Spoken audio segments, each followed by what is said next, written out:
will, his ultimate will. Nobody fully understands his plan. Well, then you could use, you could just use that anytime if you wanted to, right? I do use it all the time. Nobody fully understands God's plan. Sure. Okay, thank you. I am an overly simplistic guy. This is one of the reasons why me and the clubhouse philosophers have such contempt for each other and quite often argue. When I used to love philosophy before coming to Clubhouse, and the reason is because the philosophy that I learned, the philosophy that I researched, whatever it was, going back to Plato or whatnot, always brought the premise and the thoughts on how I can improve my life today. When I go into the philosophy rooms, which is less and less, none of these guys talk about how what they're talking about can improve someone's life today. I always perceive them as being quite erudite, like they're sitting on top of a mountain, and the rest of us simpletons cannot understand. When I ask them a question, it's like, look it up, do the research. I've always felt exactly the opposite.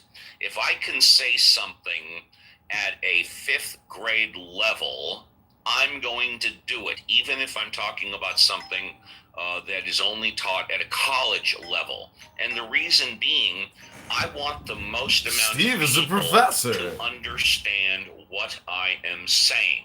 So, although you can look at it, you can interpret it, you can examine it any way you want, the statement, nobody fully understands God's plan, is plain, simple, and true. Make sense, or am I just talking out of my ass? Yeah. I mean, that's if nobody can understand the mind of God, then why even bother talking about it? Well, that's a very good question, sir. Also, if God's will cannot be affected, what's the point of praying? Well, God's, and that is a good point too. It's a different issue, but yes, I understand why people pray, but you can make an argument that when you are praying, you are literally going against God's plan. You want God's plan to change. You can make a quality argument there. Yeah, it's an old George Carlin book or joke about what's the point of being God if every 2-bit hustler with a prayer book can come along and change your plan. Exactly, right. Yeah, by the way, I love George Carlin. When I was in high school, I used to memorize his bits. I love George Carlin. Of course, nowadays I play more Nikki Glaser and Tomlinson. What's Tomlinson's word? Taylor Tomlinson. Taylor Tomlinson. They're more attractive. Also, when they talk about the subjects that I play, it's a little easier on the ears when a woman is saying it rather than a man is saying it. For those of you It's that more are hot wondering, when a woman talks about a hand job. and it's more hot. That's right. I mean, if a guy came on and talked about a hand job, I think I would, in communist words, I think I would lose 100 nieces and nephews. But because it's a woman talking about it, it makes it easier to go down, so to speak. You know. But anyways, it is. Thank you. It is time for our break, and Z is new. Again, this will be up to Reverend Scott Violet and the Mod Squad. Z is new on stage. For those of you that are in the audience, you're here for the first time. This is how the show works. Unlike other clubhouse rooms, we encourage everybody, especially the new speakers, and that means you, to be bold, brave, courageous. Raise your hand, come on up, and talk about whatever you want. We never put a restriction on content, unlike other clubhouse rooms. Current events, politics, religion, God. Maybe you're having a problem and you need our advice. Maybe you think we're having a problem and we need your advice. Just have a take and don't suck. What does that mean? Don't come up and say the earth is flat or we didn't land on the moon. Otherwise, I'm letting JCC off the leash and he will grill your ass. 2 hours in the tank, 1 hour left. I'm going on a half-hour break like I do, pardon the pun, religiously. So don't go away, and we'll be right back with the XO Reverend Scott, the sexiest voice on the Mod Squad, Violet, and the rest of the Mod Squad. Shabbat Shalom. Scary thing happened to me a few years ago. I was out to dinner enjoying a steak, and I was enjoying it a little bit too much because I began to choke. And I looked around at my table for help, and I don't want to name any names, but let's just say that everybody froze. Oh, actually, I do want to name names. Rabbi Simonson. Sorry. A very interesting thing happens when you think you might die. You have this panicked desire, this panicked need to know if you've lived your life right. If you've done enough, if you've said enough, was it all worth it? And I don't want to spoil it for you, but I did survive.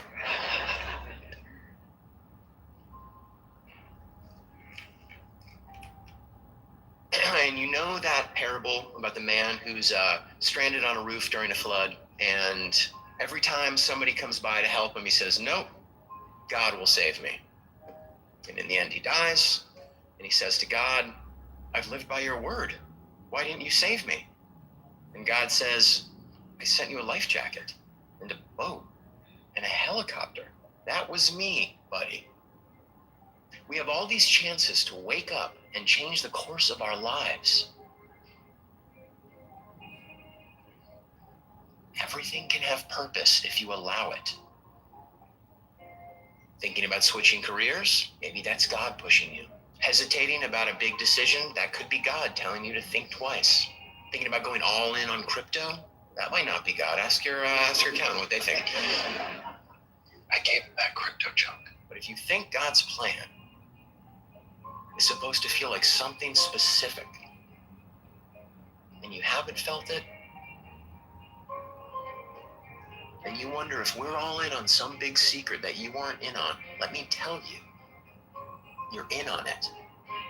Wanna share your point of view, vent a little about what's bothering you. Got a question that's on your mind. Be bold, brave, courageous.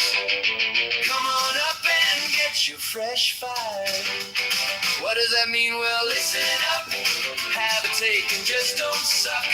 Be respectful, make your point in a reasonable way. Come on up. Ask Uncle Steve today. Reverend Scott. Uncle Steve, what's going on? Wherefore art thou, Reverend Scott? Can you hear me? Yes, sir. Yes, sir. Oh, there we go. I'm here. Pretty good 2 hours. Oh, always, Uncle Steve. Always, Uncle Steve. Great little exchange with my friend El Normo there, and interesting. And I spent 15 minutes with the guy who came on yesterday and said he was going to eviscerate me. I don't think he was very successful, though. No one eviscerates my Uncle Steve. You're a tad loud. You might have to back off your mic a little. Let's back off the mic a little bit. There we go. Yeah, there you go. Anyways, I'm stepping out of the captain's chair. You go ahead. All right. Run the ship straight and true. As a friendly reminder, Z is new on stage, and take it away. All right, I'm just gonna two things to open up devotionally here. Just a little plea for the bargain. Bargain, but Violet, I want a little bargain here. I want a little a grand deal I'm proposing here on Uncle Steve's show. And finally, new rule, as it's kind of late in the fourth quarter for America and we're behind by 3 touchdowns, let's make one last stab at a grand bargain between the two sides that hate each other so much. America used to do this all the time, make bargains, and I've suggested many myself, like you stop saying fetuses are the same as babies, and we'll stop saying trans women are the same as biological women. You stop saying alternative facts, and we'll stop saying my truth.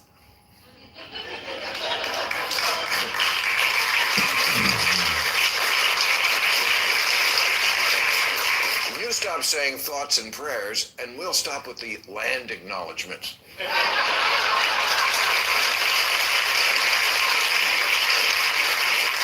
You admit there's no such thing as voter fraud, and we'll admit that getting a picture ID isn't really that fucking hard to do. stuff like that. But as it is so late in the game, let's just go right to the granddaddy of bargains now. The left will seriously quash all their loony woke shit, and the right will stop the slide into autocracy. That's really the only card left to play.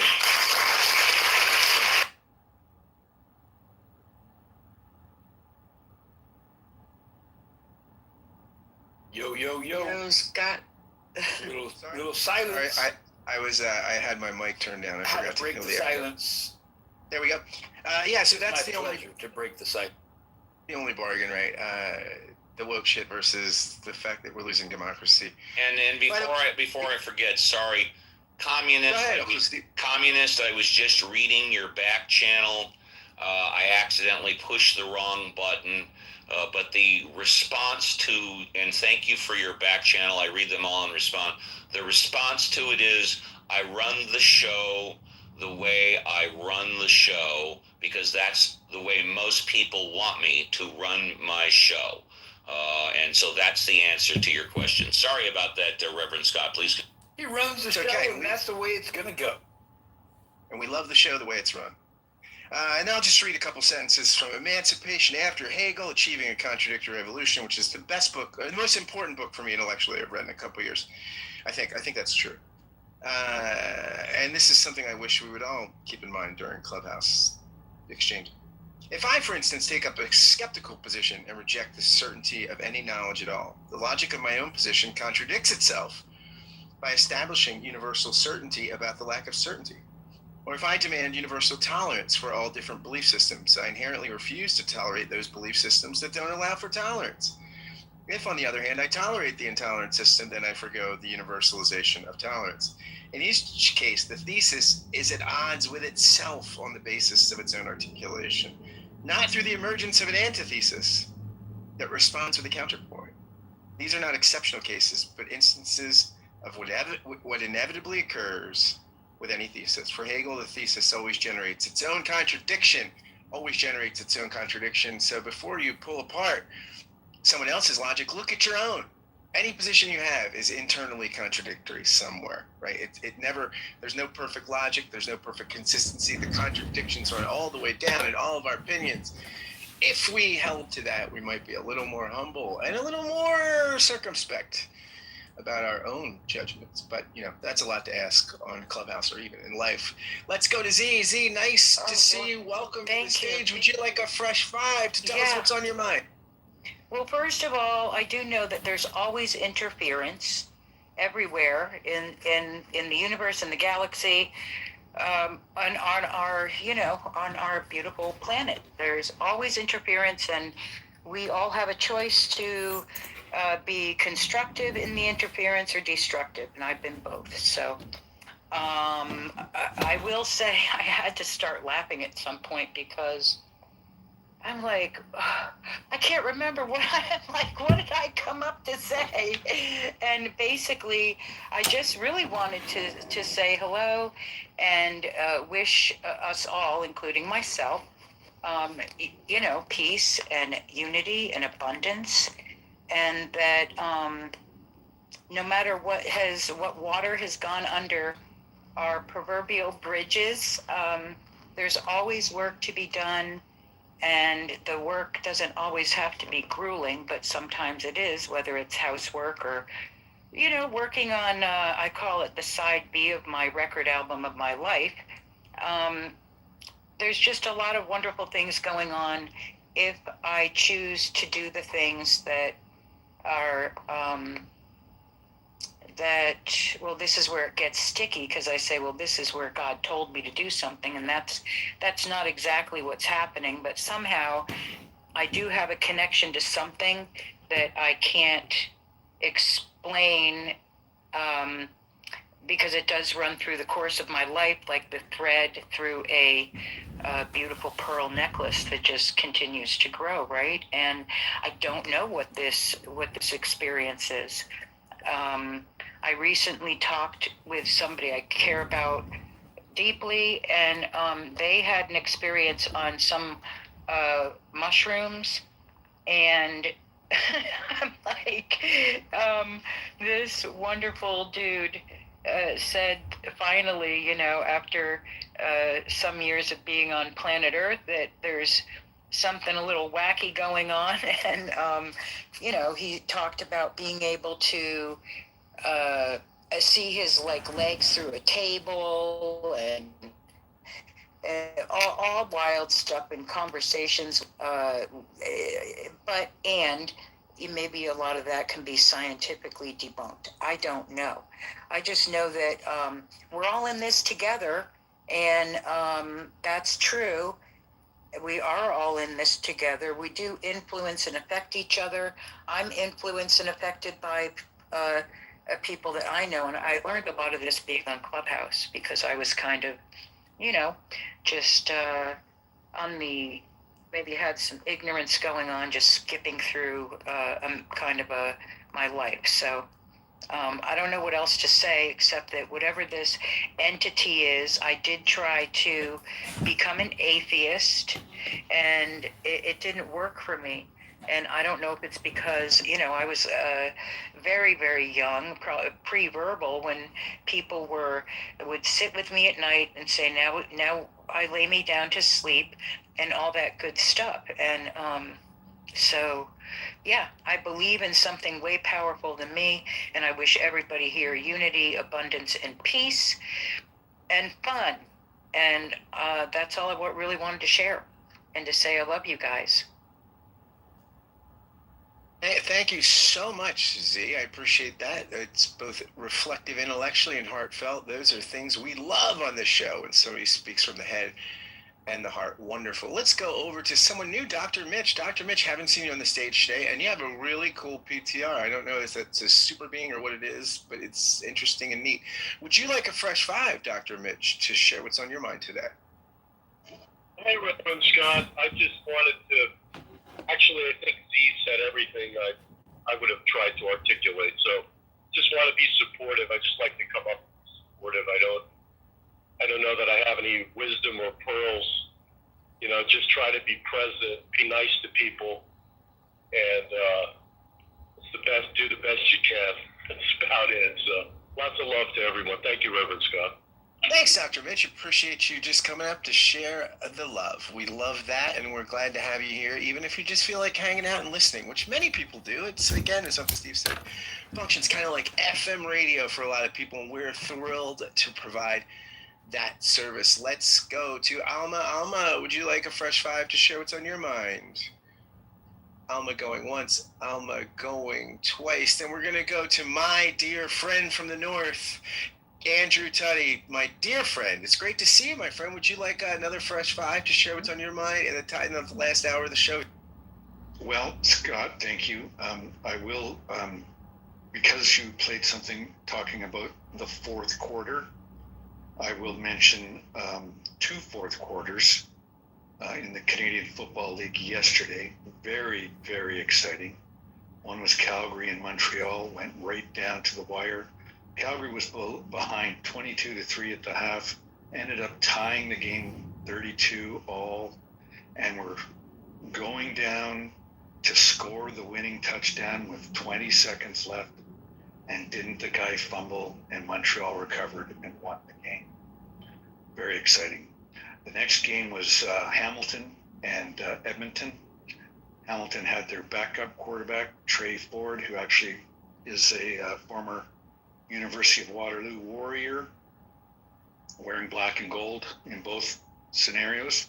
That game came down to the fourth quarter, where Toronto, I'm lying, it's Toronto and Hamilton, not Edmonton. So Toronto scored what would be the tying touchdown if they got the single point, and they missed. So Hamilton was still ahead by 1 point. Toronto got the ball back and marched the ball down to the 30 with dying seconds, went to kick the field goal, and didn't they miss? And that ended the game. Hamilton won by 1 point. Very exciting stuff, Scott. You should tune in. I have a fellow American, Alan. You know Alan, at that room you were modding there for a while with me.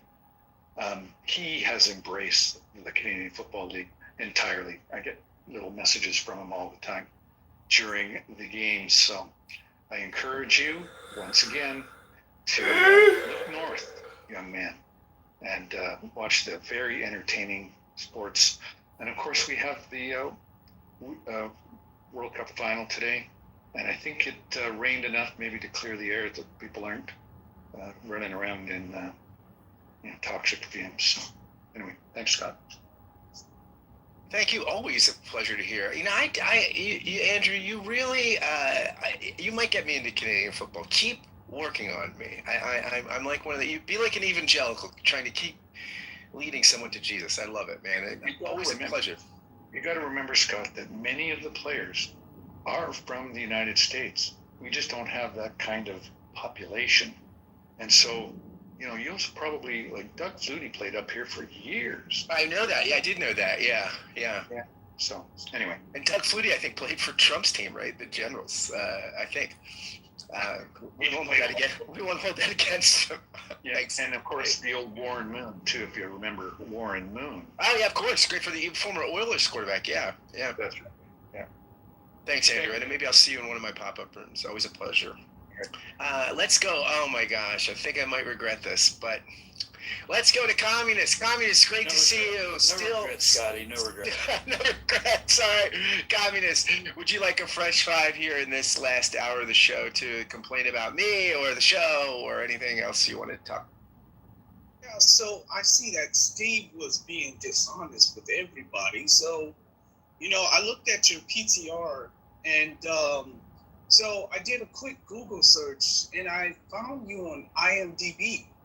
Like, he never told anybody that you were a millionaire, a celebrity millionaire on a drive-by podcast.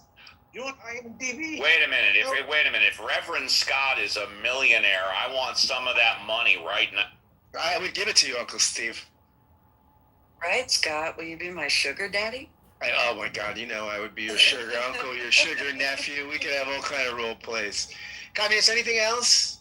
Yeah. Like, why did you? Well, actually, that also falls on you. Why you didn't tell anybody that, you were a celebrity and you're on IMDb with a podcast like 6 years ago, I think. Communist.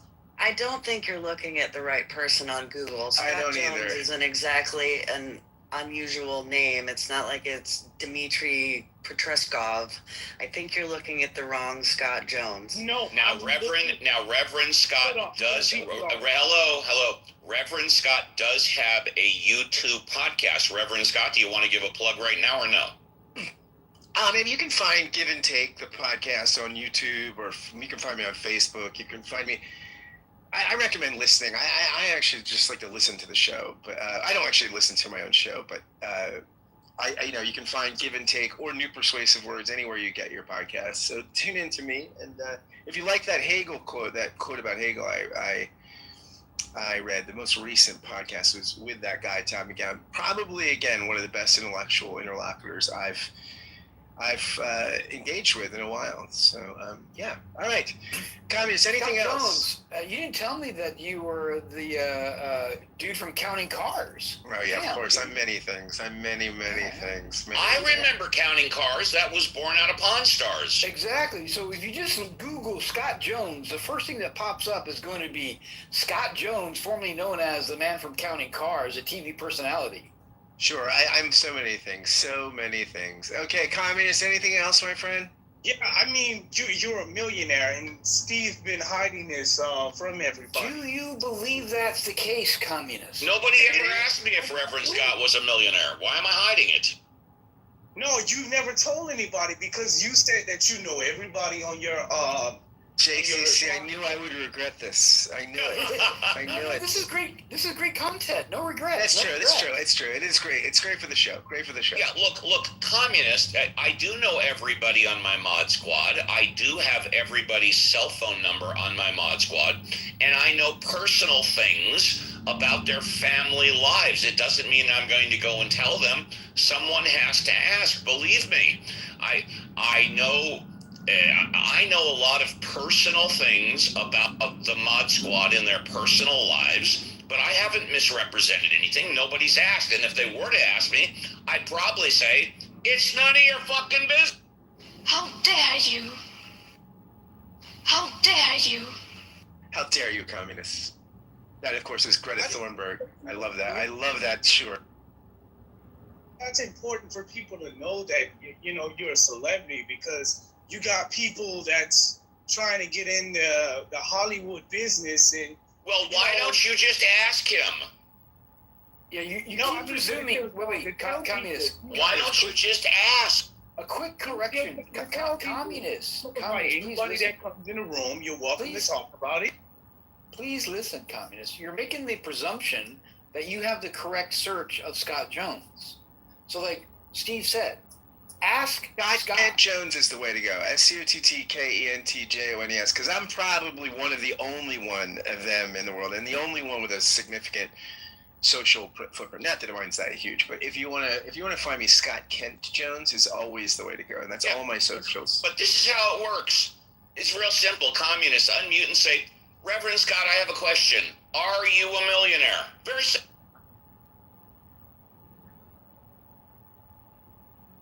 Now is your time to talk, communist. Yep. Okay, so I put the photo on my PTR. This is Scott Jones, because I look at his PTR and I put it in my PTR. Ask the question that Steve asked you to ask. That is, I remember when that photo was taken. That's a little old, but I still look great.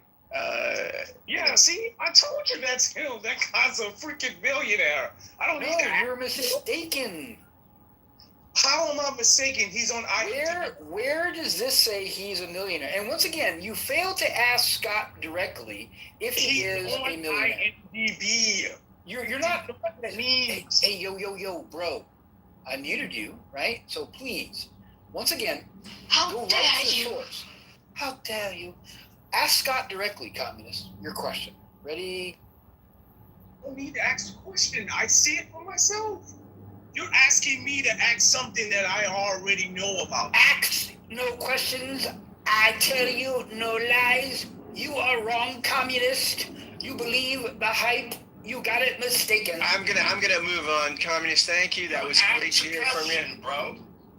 I'm gonna go to my dear friend. I'm gonna go to my dear friend Randy. Randy, it's a thrill to have you on the stage. Would you like a fresh five to tell us what's on your mind, sir? Randy, good to see you, even though I'm on my break. Good to see you, bud. Good to see you, my brother, from another mother. Okay, where do I begin? First of all, Scott, thanks for lending me that $20K. I should have it back to you soon. Always. Yeah, you know. And by the way, Randy, before you ask, Randy, before you ask, my name is Steve Appel, and I'm taking up the ass. What? Oh, well, that one I want to talk to, definitely. Uncle Steve is a power top. We all know that. Yeah, that's right. But Randy, before you ask, yes, I am a millionaire. I'm not aware if anybody else on the Mod Squad is a millionaire, but before you ask, yes, I am a millionaire. That's it. Well, I want to say this. If friendship is wealth, and it is, then I'm a multimillionaire because of my great friends, starting with Scott. To be a friend of Scott is worth $1 million. Thank you so much, Randy. That's a beautiful thing. And then you throw in some of the other friends that I have. I'm worth at least eight digits, whatever it is. Yeah, and by the way, I don't think there's anything online that says I'm a millionaire. Yeah. But anyway, we are friends, Scott, for real. Not just clubhouse friends. We're real. You friends. know what they say? An apple a day keeps the doctor away. Okay. This guy is special. For the record, that is not a good impression of Steve. Just so you know. I mean, I know you're proud of your impression of Steve, but it's not good. But I'm going to give you my fresh five starting now. Last night, I saw Joe Jackson, the great Joe Jackson, in concert. Yes, he had most of his hits in the 70s and the 80s. Is She Really Going Out With Him? Different for Girls, Stepping Out. And this guy's about 72 years old. His voice, I hope everyone knows who I'm talking about when I say I saw Joe Jackson, because it's a common name. But Joe Jackson is a British hit maker who came up around the same time as Elvis Costello. He was a little overshadowed by Elvis, but he had a lot of big hits on his own. In fact, in his day, he had more hit songs than Elvis Costello. He had more songs on the radio than Elvis. And then he just kind of receded for a while, but he's been making records ever since, and great records. And I saw him at the Beacon Theater last night. Fantastic show. His voice is as good as it ever was. His piano playing is as great as, I forgot how great he was on the piano. It was a 5-piece band. Him, his longtime bassist, Graham Mabey, a guitarist from Long Island, I forgot his name, a drummer, and a percussionist. It was a 5-piece band. They killed it. It was a great show, about an hour and a half long. They did one cover. They covered a song called Spiders from, Scary Monsters. They covered a David Bowie song called Scary Monsters. And it was a great show. And I just want to say thanks. We bought the tickets the day of the show on StubHub. They were pretty cheap. And it was a great time. So that's one thing that went on. As I talked about already, Friday night I saw the movie The Invite. That's, in my opinion, the best movie I've seen this year, with Seth Rogen, Olivia Wilde, Ed Norton, and Penelope Cruz. If I'm speaking too fast, I'm sorry. And that's what's happening this coming week. I'm going to dinner with friends for somebody's birthday Tuesday night. My point is, kids, it's summer. Get out of your house. Enjoy life. Some things cost money. Some things don't cost money. Friday night after the movie, which was cheap, after the movie, I met up with a friend at something called Silent Disco. That was free at Lincoln Center. We never even put on our headphones. We just talked for an hour and a half. So you don't have to spend money to have fun. Get out, be outside, meet people, because in the winter you can't do that easily. So I just want to say God bless everybody. God bless America. God bless the people in this room. God bless Israel. What the hell, I'll say it. And I'm grateful. And so the mood of the day is grateful. I'm doing some work today, and I don't mind because I work for myself. Sometimes you have to do work on a Sunday or a Saturday, but that's the price you pay to work for yourself. And I'm grateful, and I just want to say thanks. I'll be here all day. And if anyone has any questions, come correct. Take care. Thank you Randy, so much. Yeah, thank you. Appreciate that, Thanks, Reverend Scott, Violet the Mod Squad. Thank you. Thank you, Honestly, babe. can I just play us out with 45 Yes, seconds? you can. Yes. Hand it over. I dedicate this to Randy, my dear friend. Here we go. Everybody who talks about Israel these days is just so full of shit. We're just not, I don't want children to die. Duh, who does? None of us want children to die. None of us want this war to go on. But it's not addressing what the problem is. The problem is that one side wants a two-state solution. One side never did and still doesn't. One side uses terrorism to get their goals. One side retaliates against terrorism. One side is accused of genocide but doesn't do it. The other side actually would love to do it. People keep saying Israel has the right to defend itself. And then whenever Israel does, they object to it. There you go. That's for my dear friend Randy, and thank you, Uncle Steve. Handing the keys to the jalopy back to you. Yeah, thank you very much. This is your millionaire Uncle Steve. And yes, it is true.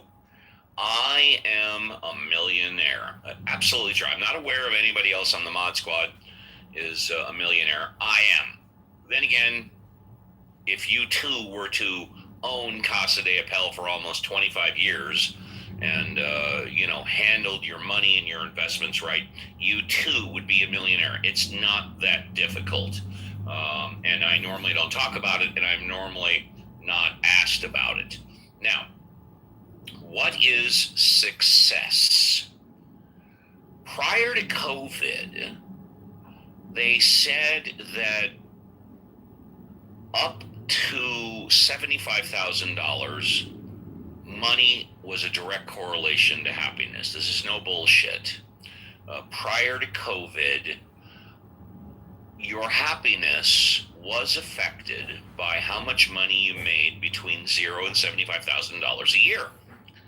Above $75,000, then arguably there was no effect. Now, since COVID, inflation, the whole ball of wax, I'm going to increase that level to $150,000.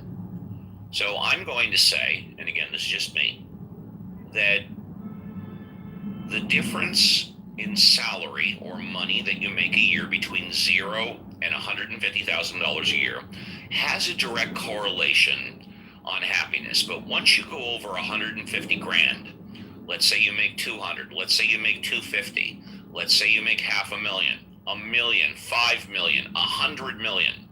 There's no direct correlation between the amount of money you make and happiness, or what you consider success. Now, people define success differently. I haven't spoken about it recently, but I've been very consistent about my definition of success. My definition of success is that I can go to Reverend Scott and I can say, you know, Reverend Scott, you know, here's $100. Do whatever you want with it. Have a good time. I can go to Violet and I can say, Violet, here are 2 round-trip tickets for you and your husband to come out to Casa de Appel on a weekend and have a great time. The treat's on me. It's my pleasure.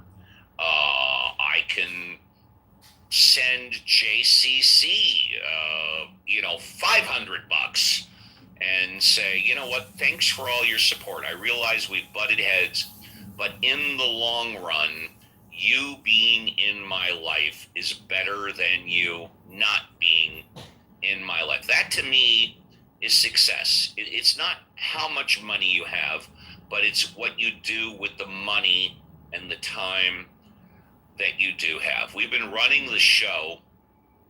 We're going into our 6th year now. And I wouldn't say there's been a swinging door or a revolving door in the Mod Squad. People have come, people have gone, people have come back. But in the long run, what I pride myself on is not the fact that I'm a millionaire. It's not the fact how much money I make. It's the fact that I'm consistent. It's the fact that I'm honest, at least to my true beliefs. And the fact that my word is my bond and my bond is my word. You can count on me. We know for a fact that with maybe one exception in 5 or 6 years, the show is here every Saturday and every Sunday from 7 a.m. To 10 a.m. Pacific Standard Time for a 3-hour tour. It actually used to be 4 hours, and then we cut it back to 3. Leave them wanting more. And we've always had basically the same format. It's done for a specific reason. We've always been consistent that you come up and you decide the direction the show is going. We never run clickbait titles, although when we do pop-up rooms and shit like that, of course we do. But on Saturday, it's Ask Uncle Steve. On Sunday, it's Ask the Atheist. But the format of the show is exactly the same. You come on up, you talk about whatever we want, whatever you want, and then we go down that path. And if the stage is filled up, you get 5 minutes. If there's nobody on stage and we like what we're talking about, we'll go 10, 15, or 20 minutes, as evidenced today. And we had the gentleman who said he was going to eviscerate me yesterday. He was on stage for between 15 and 20 minutes. And then when I said we had to go, he goes, okay, so you're running. Great. I don't run from anybody, at least not on this app. I am open and honest, and I'm accountable for everything that happens. We don't have any new people on stage, so let's go to the Mod Squad. Alfonso, would you like a fresh 5? You probably hey, would you like a fresh 5? Not at the moment. And in fact, speaking of success, thank you for reminding me, on my bucket list is to go to Costa Rica. And I'll probably go next year. And I have told Alfonso that when I go, I'm going to offer him a round-trip ticket and put him up. Because Alfonso is the founder of the Atheism House. Look, when I first came into this house and I saw what was going on and asked Alfonso for permission to do my own shows, and he said yes. And then when we started doing the shows, he gave me some critiques. Steve, I like this. Steve, I don't like that. We came to a meeting of the minds. I could have started my own house well, I did, Casa de Papel, but I could have started my own house and named it something else. But it's like, did any of you ever see, it's on Netflix right now, The Founder with Michael Keaton? It's the story of Roy Kroc, who basically is thought to be the inventor of McDonald's, but in actuality, he's not the inventor of McDonald's, but he definitely is responsible for making McDonald's the worldwide success that it is. He could have taken their idea, the McDonald's idea, and started his own thing. But what they did with the golden arches and the name, he said, you know what, you can't compare to that. And instead he went with it. And basically, I don't want to say he stole it from him, but he made it what it is today. It's the same thing, in my humble opinion, with the Atheism House. I'm not saying the Atheism House is the way it is today because of me, but Alfonso started it. And rather than me just going and doing my own thing, I wanted to partner with him. And I think it's been a very successful partnership. Let's talk about Reverend Scott. Steve. Yes. Go ahead. Please comment. Comment. Take a few minutes. Go ahead. So there's a meeting of free thinkers in Costa Rica that I mentioned from the on the 20, 21, and 22nd of November that I wanted to attend, but representing Atheist Alliance International, but budget is short. So if you're interested, we could both go on those dates. Let's talk about it off the air. I definitely want to go to Costa Rica because I've never been. I'm not sure if I want to go during that time, but let's talk about it off the air. Fair enough? Yeah. You got it. Maybe. Well, in fact, let's just talk right after the show. Sounds good. We'll talk about me and JCC. Me and JCC have butted heads throughout the past couple of years. Me and JCC have arguably, we've had arguments and disagreements, but in the long run, I know that I believe that without question, the show is better with JCC than without JCC. Now, I don't know what JCC thinks about me, but he still comes back. JCC, any thoughts? Want to talk about what a dickhead I am or what? Steve, I appreciate all the accolades and kind words you have uttered, and I do hold it with due utmost respect for you, and I too respect you as well, and I do appreciate being here. And we were discussing my participation in your room/shows, and I tagged myself, not only the grill master. Yes. I like to say I'm the Steve Tamer. I love that. On occasion, I'll say, Steve, dude, dial it back. So, yeah. And how do I respond? You go, thank you, and you do. And absolutely. Not only myself, but other mod squatters do it as well, and you do it here, and you recognize, like, yeah, you're getting a little amped up, and you getting excited. So, yeah, it's awesome. And, yeah, we have butted heads, and I am happy that we can be adults about it and resolve our issues. Yep. Exactly. And it was also JCC who put his money where his mouth is, because when we were butting heads a little while ago, he said, hey, act like a man, call me up privately, and, well, in a manner of speaking, say it to my face. And I did. And I think that gained a little bit more respect. But if we ever have a problem, like I said, the entire Mod Squad has my cell phone. Then we come to Violet. I love Violet being on the show. Cora used to be here. Cora drops in, but Violet has been more consistent lately. Cora used to be more consistent, and there are other reasons, and I love Cora. But Violet's contributions to the show are immeasurable, and amongst others, without question, black and white, no gray, the following is Violet's greatest contribution to the show. Wanna share your point of view, vent a little about what's bothering you. Got a question that's on your mind. Be bold, brave, courageous. your fresh five. What does that mean? Well, listen up, have a take and just don't suck. Be respectful, make your point in a reasonable way. Come on up. Ask Uncle Steve today.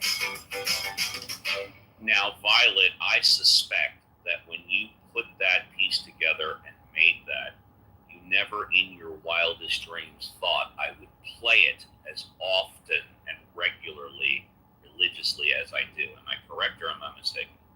You are correct, Steve. Like I told you the morning I sent it to you, I woke up unusually early before the show and started having these little thoughts about a theme song for you. So I just went ahead and worked with it for a little bit. And then when I sent it to you,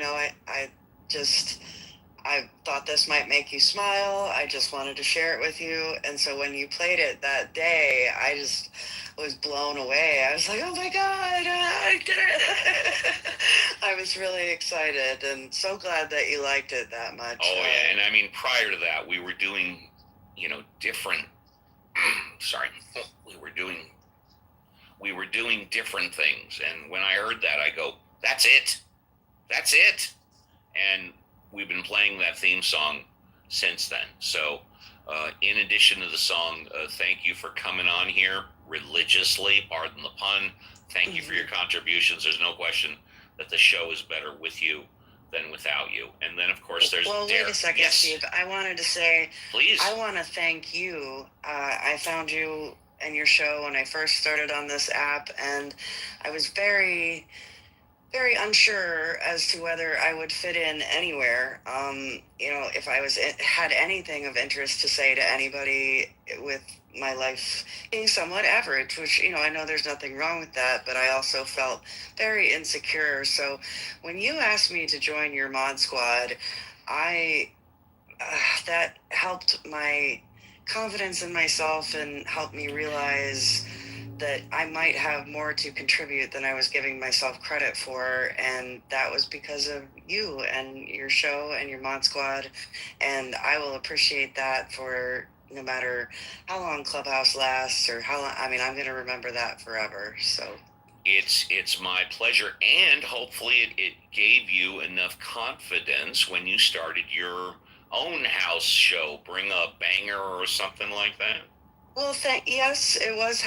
Bert and I did that together. It was a collaboration with him, but learning from you gave me the skills I needed to be good in that room too. So it's great, Steve. I love being here, and you're my favorite place.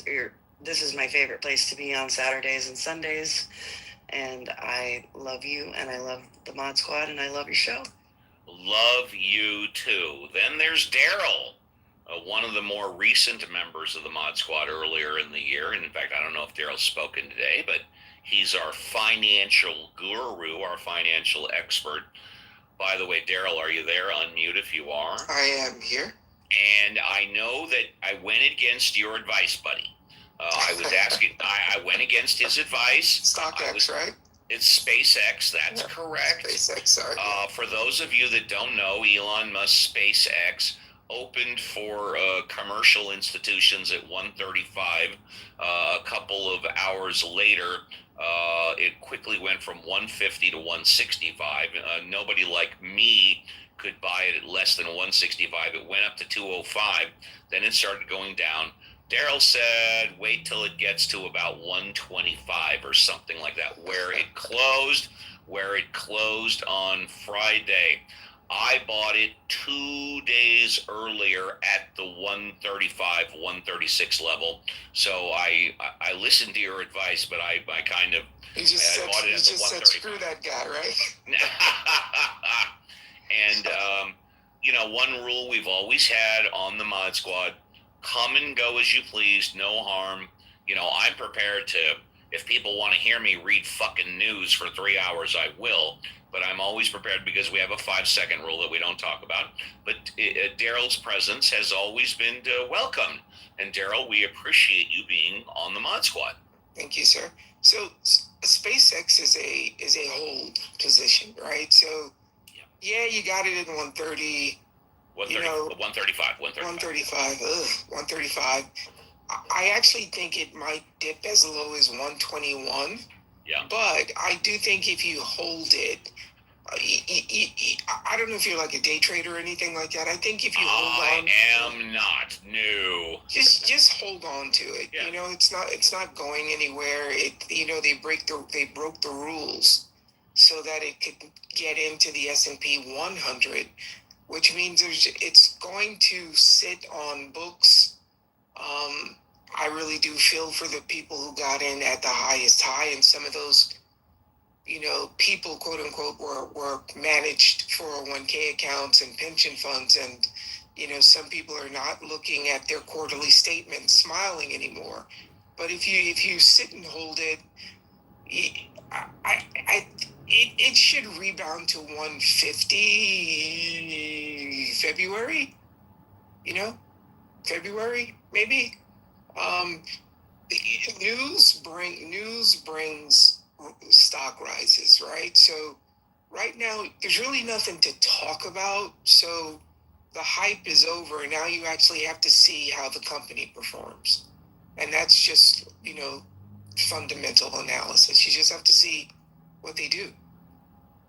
Yeah, I'm not a day trader. In fact, it was my brother-in-law who knows almost as much as you, and he says, look, when you're looking at stocks, don't treat it like going up and going down.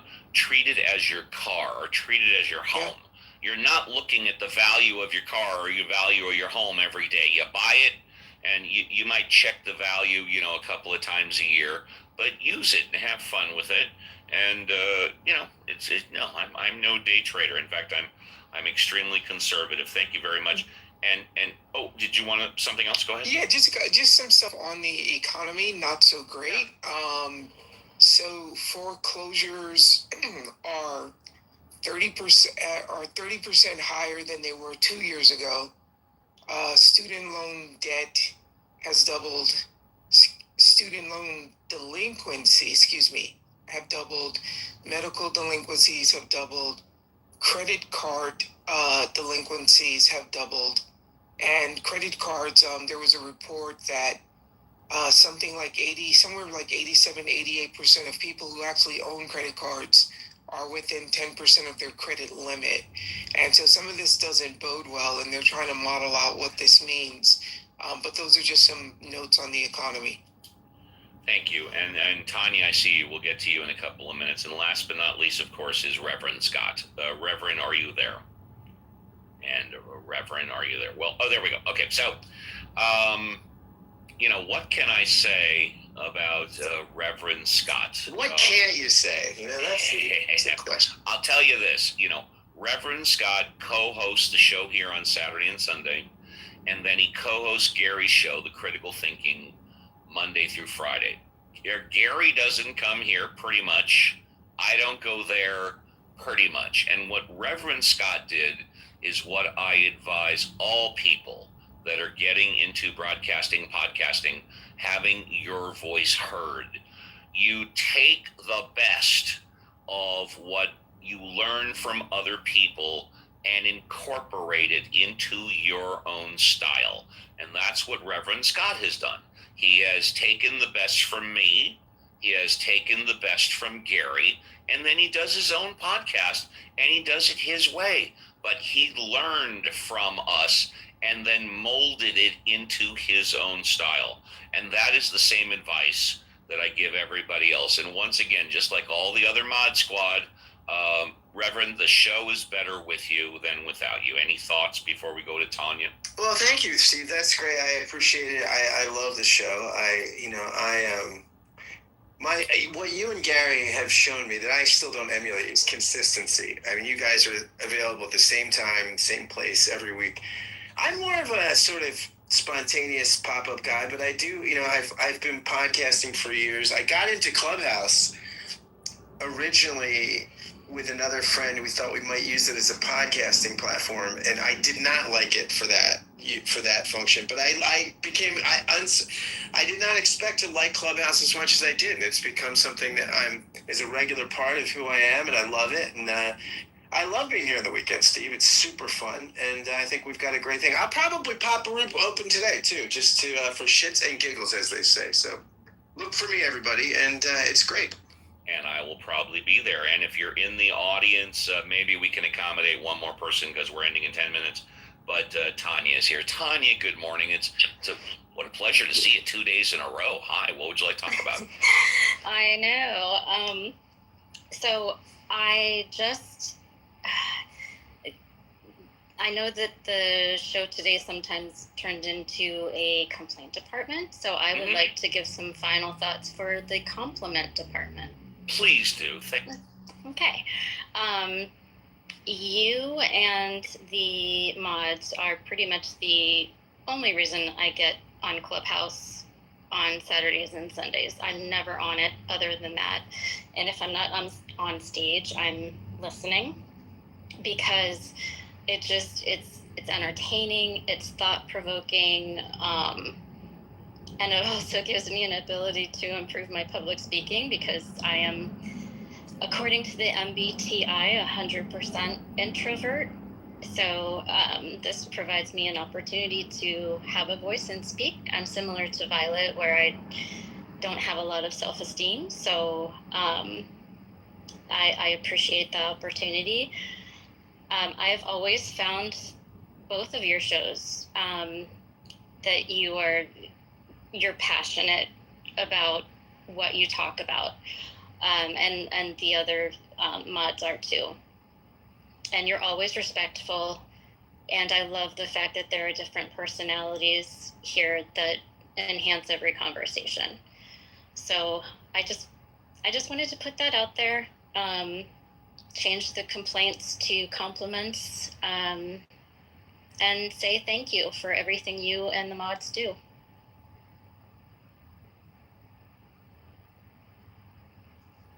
Thank you, Tanya. Steve, you're not coming through. There we go. The 5-second rule. Thank you. I didn't push the button. Tanya, thank you very much. Appreciate that. You're going to get the very first class escort down the red carpet to the VIP. Thank you very much. With that, let's go ahead and say goodbye to Andrew, our good neighbor to the north. Andrew, would you like to say goodbye? Okay, thanks for the room today. Really appreciate it. I'd just like to put a little plug in for Joe Jackson, awesome artist. If you're really, he did an album called Jump and Jive, which was a total departure of what he was doing. But it's an awesome album. I recommend it to anybody if you like some of the older tunes that he remade onto that album. In fact, it was the first time I'd heard some of them before I heard the original. So it's a fantastic album. So I recommend it highly. That's it. Have a good one. Thank you, Andrew. First class escort down the red carpet to the VIP. Let's say goodbye to Alma. Alma, would you like to say goodbye? Alma going once. Alma going twice. Okay, we'll come back. Somebody wants to come up. I'm going to invite him because he's here all the time but doesn't normally speak. Hang on a second. Let's see if he's there, if that was just a mistake. Steve, could I just say something? Well, I'll tell you what. You can say goodbye, communist. Go ahead. Well, no, I just wanted Scott. Okay, so Scott, do you have a literary agency? You can let them know about my screenplays, because I was just like. So you insult him for being a liar, and now you want his help? I mean, because you never told anybody he was a millionaire. Well, you never asked, and you still haven't asked. Holy cow, dude, he's not. Tell you what, you don't have to ask. Reverend Scott is not a millionaire. You got him mixed up. He's on IMDb. He has credits. Reverend Scott, are you a millionaire? Not yet. Or, do you want to answer the question if you're a millionaire? This is interesting content, Steve. I mean,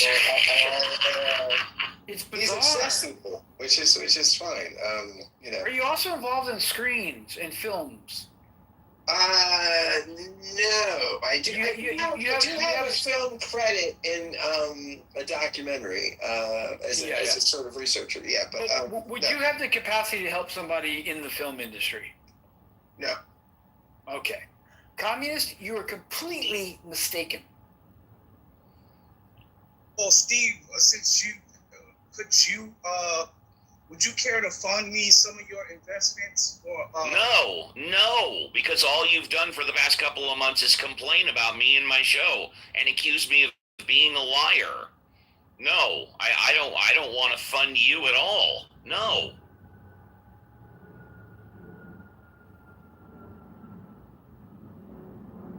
Now that that's been said, would you like to say goodbye? Okay. There any left on his own. Yeah, no. You come on the show for 3 months, you complain about the way we do the show, you accuse me and my mod squad of being liars, and then you ask for our help. I understand, Communist, that you are, and I'm going to paraphrase, mentally challenged. I get that. But that's not the way the world works. You don't barrage people with negativity, accuse them of being liars, tell them they're going to lose 200 listeners if they don't do it your way, and then you ask for financial help. That's not the way it's not the way life works. Alma, would you like to say goodbye? Alma going once, Alma going twice. We'll come back. El Normo, thank you for your contributions today. Would you like to say goodbye? Yes, indeed I would, and you're welcome, and thank you. You're welcome. That was fun and funny. I have seen the kind of behavior we just saw before. I will draw an analogy to the Palestinians who relentlessly attack their neighbors and then stick their hands out and ask for money that they can use to buy stuff with which to attack their neighbors and then complain that they are victims. Please forgive my partisanship, but on the other hand, we can say anything we want on the stage, and I don't demand or require or even request anybody agree with me, but I thought I'd get that out of my system. I am thinking about my latest ideas, and my belief is that Palestinianism for the Democratic Party is the new transgenderism, which is the new climate change obsession. The idea that preventing people from buying good dishwashers or clothing dryers will change the climate is nuts. By the way, this sort of weird effort at social control was in view during the pandemic. Yes, take measures to protect public health. No, closing the schools for 18 months is not a good idea. It's very bad. It's a very bad idea. Trying to attack Jews and exclude them from the Venice Biennale, which happened, and various other museum shows, and from food co-ops, and from the city councils of little towns in upstate New York and elsewhere, will not bring peace to the Middle East. It's crazy. And telling little boys that they can get pregnant will not help them in any way. These are all crazy ideas from my party, the Democratic Party. I, like Will Rogers, do not belong to any organized political party. I'm a Democrat. And with that, Steve, I want to say that your rooms, for some reason, Steve, that I don't understand, get better and better every week. Thank you. You're welcome. I guess I'll end it there. I'll end it on that positive. And I'm not trying to glaze you up, but I mean it. It's just I feel like the conversations get better, you get funnier, and your patience is a thing of wonder with your interlocutors. You're very kind. Thank you. First class escort to the VIP. One of the reasons why I do this is because it does improve my patience. And then when I go into my day job, like dealing with other lawyers and doctors and judges. I have real patience there, you know. But last chance for Alma. Alma, would you like to say goodbye? Alma going once. Alma going twice. Alma gets a stretcher ride from the entire Mod Squad down the red carpet to the VIP. And let's say goodbye to Alfonso. Alfonso, would you like to say goodbye? Alfonso going once. Yeah. Yeah, thanks for the show. I'll see you guys next week. You got it, buddy. Let's go to Daryl. Daryl, would you like to say goodbye? I would. And Uncle Steve, you said something. So I was actually in your neck of the woods all week. I got back at 3 a.m., so that's why my voice sounds like this. But I had lunch over in Sherman Oaks with a friend. I'm right by there. I will be in Sherman Oaks. Also, have you been to Rendition? Yeah, where is it? It's a speakeasy in Sherman Oaks. You would like, I think you would like the speakeasy. I have not been to that specific business, but maybe that business was named something else a few years ago before the pandemic, and so I might have been to that building, but no, I have not been to that business, no. Possibly. So it's interesting because so 7 of us we're talking, and we all just kept hyping on how, success is maybe 10% what you do, and it's 90% who you know. And I say that because of the communist guy. Because if he were like of better character, he probably would meet more people, but I don't think people actually want to talk to him. That's a problem, Yes. Well, again, I'm paraphrasing, but he's admitted before he's mentally challenged and he doesn't have any experience in the entertainment business. So then he should talk through someone else. Yeah. That's it. The way to get along. No, let me rephrase. No, the best way to develop a circle of friends and or business partners is to emphasize the positive and minimize, if not eliminate, the negative. That's why I've constantly stressed on the show throughout the years that the Mod Squad, we air our dirty laundry privately, not in public. If we've got something bad to say about another Mod Squatter, we don't do it on the show. I mean, when was the last time and again, this show is kind of designed after a radio show. Think to any radio show that you listen. When do the people on the show negatively criticize each other? Never. That's why when you get to TMZ or you read about the infighting, within people on a show, a radio show, TV show, it's always done off the air. That's what we stress. Violet, would you like to say goodbye? Yeah. Success is like when you were talking about what connects you to us and what that would let you put your resources toward because you trust us and you care about us. That's success to me. The people in my life don't get me wrong. I wish I had more money, but honestly, the connections I make with people in life are what make me feel successful, that I have a purpose to be here, and that is to, be in a community of several communities. So I consider being on your show a success every time, and I love being here. I hope everybody has a great week, and bye for now, everybody. You can ask any reasonable businessman, not all, but a lot. And if you ask them what is their best investment, they will say the people that they work with, the people that they partner with, and the people that they hire. That is your best investment. Let's go to JCC, the Grill Master.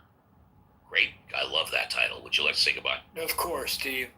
Great room, great show. We had some good discussions. We had some good banter back and forth. We had some interesting content, and an argument from organized universe, therefore an intelligent being must exist. However, there's argument against that, and that can be discussed later on with more people that want to hear the argument. But no, once again, I enjoy being here, and thanks for keeping this going on 6 years now. Yes. And that's quite awesome. Looking forward to next week as well. And to that, I bid everybody happy trails until we meet again. Have a great rest of your Sunday. And last but not least, the XO, Reverend Scott, who may be running a pop-up room later. Reverend Scott, would you like to say goodbye? Yeah, Uncle Steve, I do. It's always great to be here.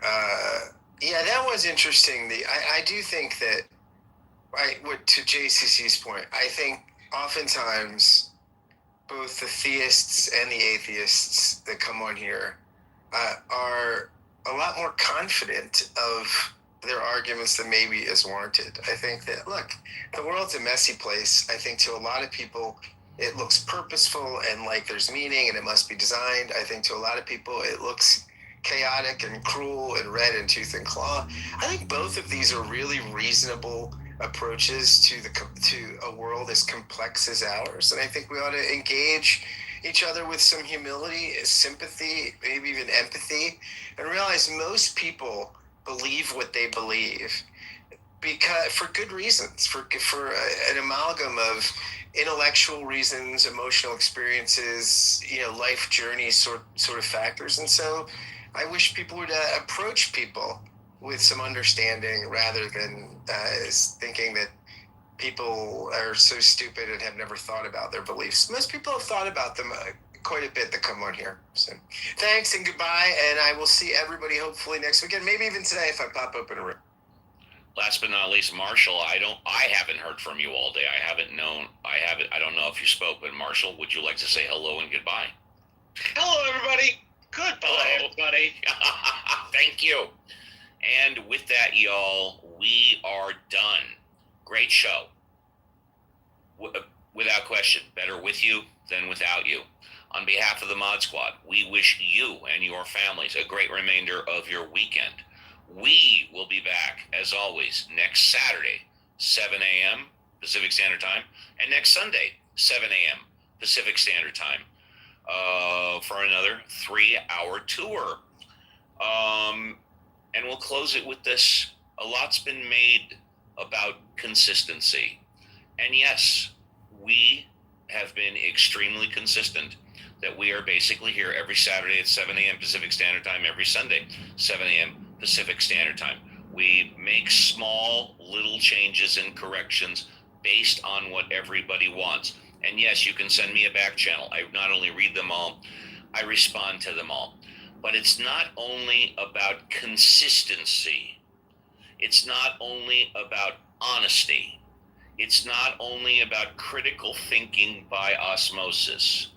It's not only about the 3 hours. It's what happens in the 3 hours. Take care, everybody. Be careful on the clubhouse streets. Hey, come on in, kid. I'm getting dressed. I was at the hotel and they told me you took the night off. I thought you was sick or something. Of course I took the night off. Dummy. Is this the night you wrestle a shoot? You took the night off for that? Yeah. Shaved, got a haircut and everything. You never took a night off to see me wrestle before. I'll dock you for that.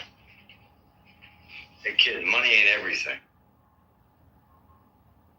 You know, it's not that big a deal, Elmo. I mean, it's 6 lousy minutes on the mat, if that. You ever hear of Pele? Yeah, he's a soccer player. Very famous soccer player. There's a room here one day. I'm watching a Mexican channel on TV. I don't know nothing about Pele. I'm watching what this guy can do with a ball on his feet.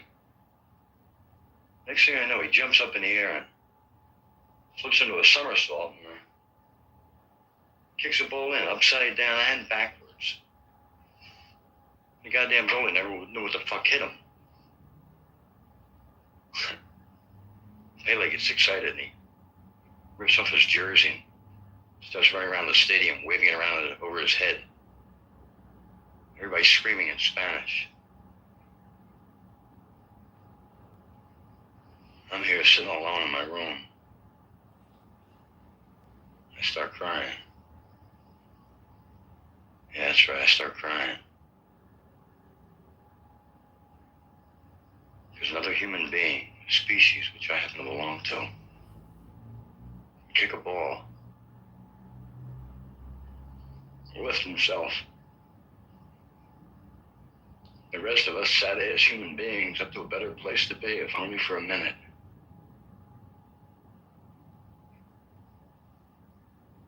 Let me tell you, kid, it was pretty goddamn glorious. It ain't the 6 minutes.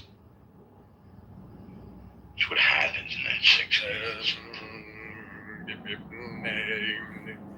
Bomba-dee-da, bomba-dee-da, bomba-dee-da, bomba-dee-da, bomba-dee-da, bomba-dee-da, bomba-dee-da, bomba-dee-da, bomba-dee-da, bomba-dee-da, happy trails to you. Bomba-dee-da, bomba-dee-da, bomba-dee-da, bomba-dee-da. Who cares about the clouds when we're together? Just sing a song and think about sunny weather.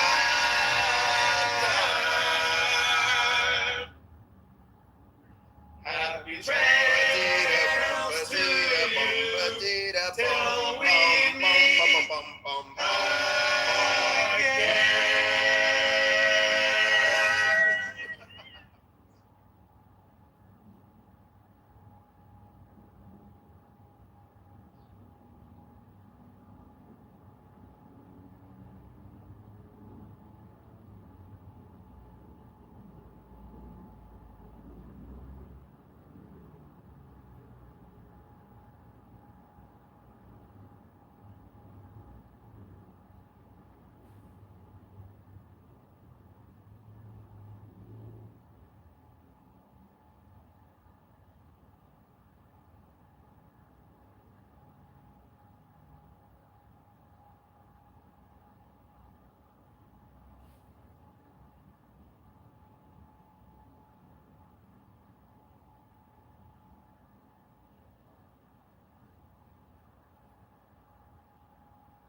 to go to the same destination as your fiance for the bachelorette / bachelor weekend week, whatever. So like, you could, I don't know, it's just a new thing. Like rich people, they're like, we're going on an island. The men have their own suite or villa. The women have their own. The bridal parties do separate things. They do some things together. That's just what's. That shit sound like something like love. That just sound like some like Love Island shit. That is not Love Island, please. Again, Dr. Library Card, what you said is correct. It's just what the kids cross race. It's just what young people are doing now, where they have joint bachelor parties, and they do separate things together. They do things together. It's just what they do now. The upwardly mobile ones especially. Why? Because that's just what they want to do. That's the new in vogue thing to do. If you are an upwardly mobile young person and you are about to get married, the in vogue thing to do is for you to get your bachelorette team together. He gets his bachelor party together. Y'all all go to a particular destination. Y'all will do things together. Y'all will do things separately, but y'all will 9 times out of 10 be in the same locale. So the girls like going to Nashville. Some of them it'll be joint in Nashville. It might be joint in Vegas. It might be joint in the islands. Some people still do the traditional separate bachelorette and bachelor parties, but the new in vogue thing to do for some of these people is to do the joint ones. Yeah, it seems like that. And this is what I mean when I say the gender avengers. What I mean, there's no gender's gone. This is insane because I got one of those. The best man, that's what you need. They want to keep an eye. They want to make sure that Candy, the stripper, ain't showing up. They want to watch and Johnny Williams. And Johnny Williams. Okay, Johnny, yeah, no Johnny Williams. Yeah, I mean, this is me. I could be wrong. And the guy could feel the same way. They don't want the fireman showing up and somebody say there's a fire.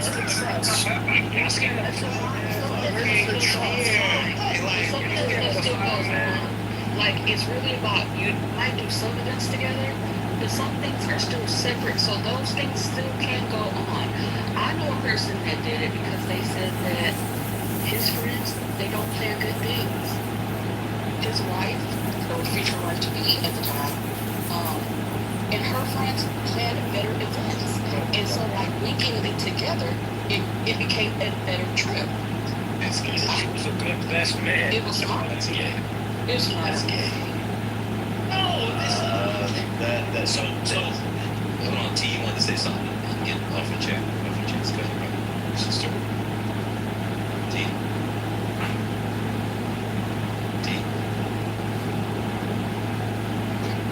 Well, alright, I can understand that, but okay.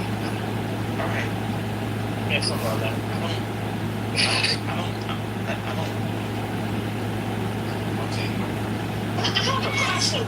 I'm taking my voice off the country, but I'm sorry. Rio de Janeiro. Talk to me. I mean, yeah. I mean, but isn't that? I mean, this being I don't think about this, but I do not want. Well, I don't want that. I think it should be separate. This is a generational difference. But you know what? If you really wanted to, you could have just did a wedding weekend. That would make more sense to me. That would make more sense to me. Like this is a soft ass nigga. T, go ahead. T, go ahead. You gotta get him off stage. You know it's not a real person. Okay. No. T is actually a real person. Actually, I was speaking with T last night. She's from London. She's a woman. Actually, we had like a nice conversation. All right, T, are you there? We'll wait for you. So here's my answer to that, and it speaks to how dumb young men are. If you and your friends cannot imagine a weekend of debauchery for a bachelor weekend, you're an idiot. You're an idiot. You're going to eat, you're going to drink, and you'll be smacking and seeing some fine shit if you're lucky. Type shit. Like, I don't even understand, like, and this is exactly the problem with young men. I mean this with all due respect. They're not men. Another, oh, your gender roles, misogyny, patriarchy. Plan a restaurant-filled, booze-filled stripper or show, or me and my friends, we really wanted to go see this opera at Wolf Trap. But if you don't know what you and your boys like, you're one of two things. You're either dumb or you're really dumb. And so you're telling me that men get engaged and their friends cannot plan their own bachelor parties. That means Rhonda style, they probably don't put their clothes in the hamper. They don't know to feed the dog. They don't take their cars to get service. It sounds like children. And these are the men that you women are not only putting inside your mouth, they're putting them inside other cavities, all four holes, as you like to say. You marry with them, you parent with them, you defend them, you bail them out, you buy them PlayStation 5s, and you on and on and on and on and on. This is pathetic. You're going to get engaged to a man whose best friend can't plan, and to have restaurant food and look at titties. I'm telling you, that is like, yeah. If you can't plan that, then how you gonna plan anything you and this woman, and you're gonna have children? How are you going to plan? You have to be a leader. Like, I can be a leader. Like, yeah, I can plan a strip club visit right here in Atlanta. See, so imagine you're like, don't worry, babe, I got it. I'm gonna put the kids $529 on automatic deposit. The child turns 17. All right, babe, we're doing the FAFSA. Okay, babe, how much money in the $529? Because you know, got it in to Spelman. We're gonna send the baby to Spelman. Remember when she was? Yeah, but a lot of you start, how much money we got in there? Yeah, but also a little late, you know what I'm saying? But we try to catch up, right? So she got about $1,824.43. Wait. What?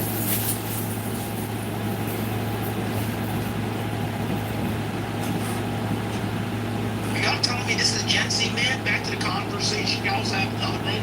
Let me ask you a question. If a man can't plan his own friend's bachelor party or his own, does he know all 7 continents? Does he? No.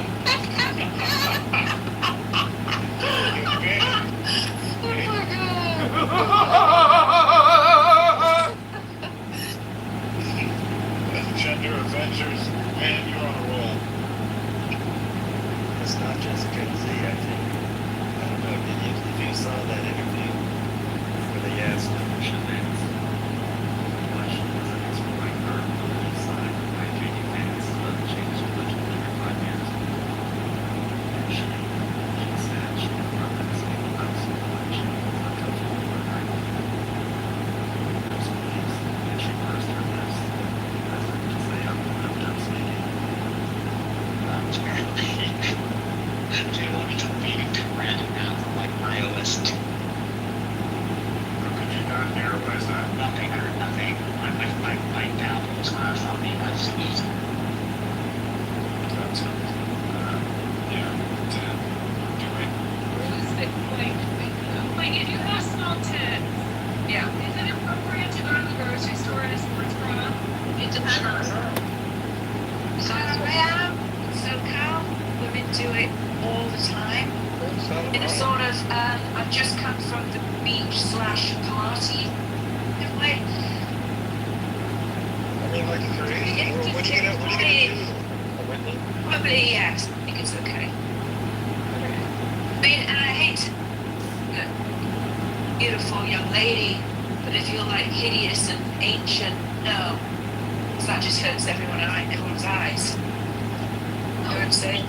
The answer is depends on the sports bra. If it's one of those like really skimpy, like clearly underclothes, like Calvin Klein sports bras, no, you can't do that. I mean, no, if you look good in it, it's perfectly fine. Like, you know, What if she's really big? How would a flat chest hurt your eyes? I don't understand. No, we're not talking about flat chest, but what, in fact, where I live, they go to the grocery store in their bikinis. That's They're crazy. a joke. Is it shorts at the very least? Yeah, that's right. That's the normal thing around. It is normal. Yeah, but it depends if you're like near the beach. I think you get a bit of plausible, you get a bit of grace.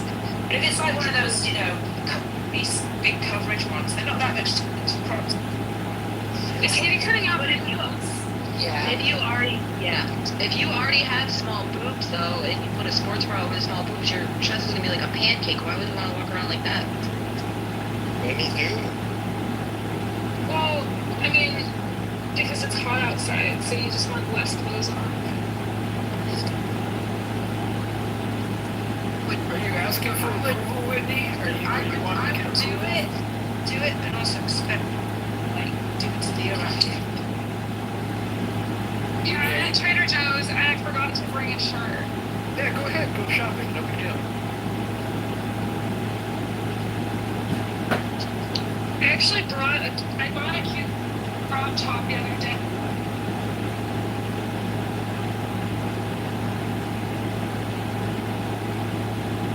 Have any views on Israel-Palestine debate? Not in one perspective, because it's multi-layered. It's very complicated. Yes, it is complicated. Yes. Thankfully, I'm not 100% pro-Israel, as in government ideas, right? And I'm not 100% either way with Palestine, But many people, most people on here are. Let me ask you a question. Do you think the citizens of a country should face anything negative from the actions of a government or military?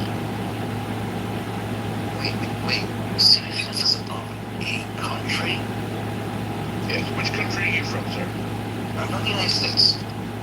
Okay, let's say Trump gives the order to nuke Iran, for example, right? Do you think you, as an individual, do you think you should have that blame on you as an individual? Well, the decisions of a leader are the decisions of the leader, and then the accountability is based on how the voters, the voters then decide the judgment of that leader in a democratic society. Yes. Okay. So did you vote for Trump? The first time, yes, I did. I did not get a chance to vote on the second turnaround because I was very busy with things in my life that happened. But I would have voted for Trump again the second time. I'm a Trump loyalist. Okay. You're a Trump loyalist? Yes.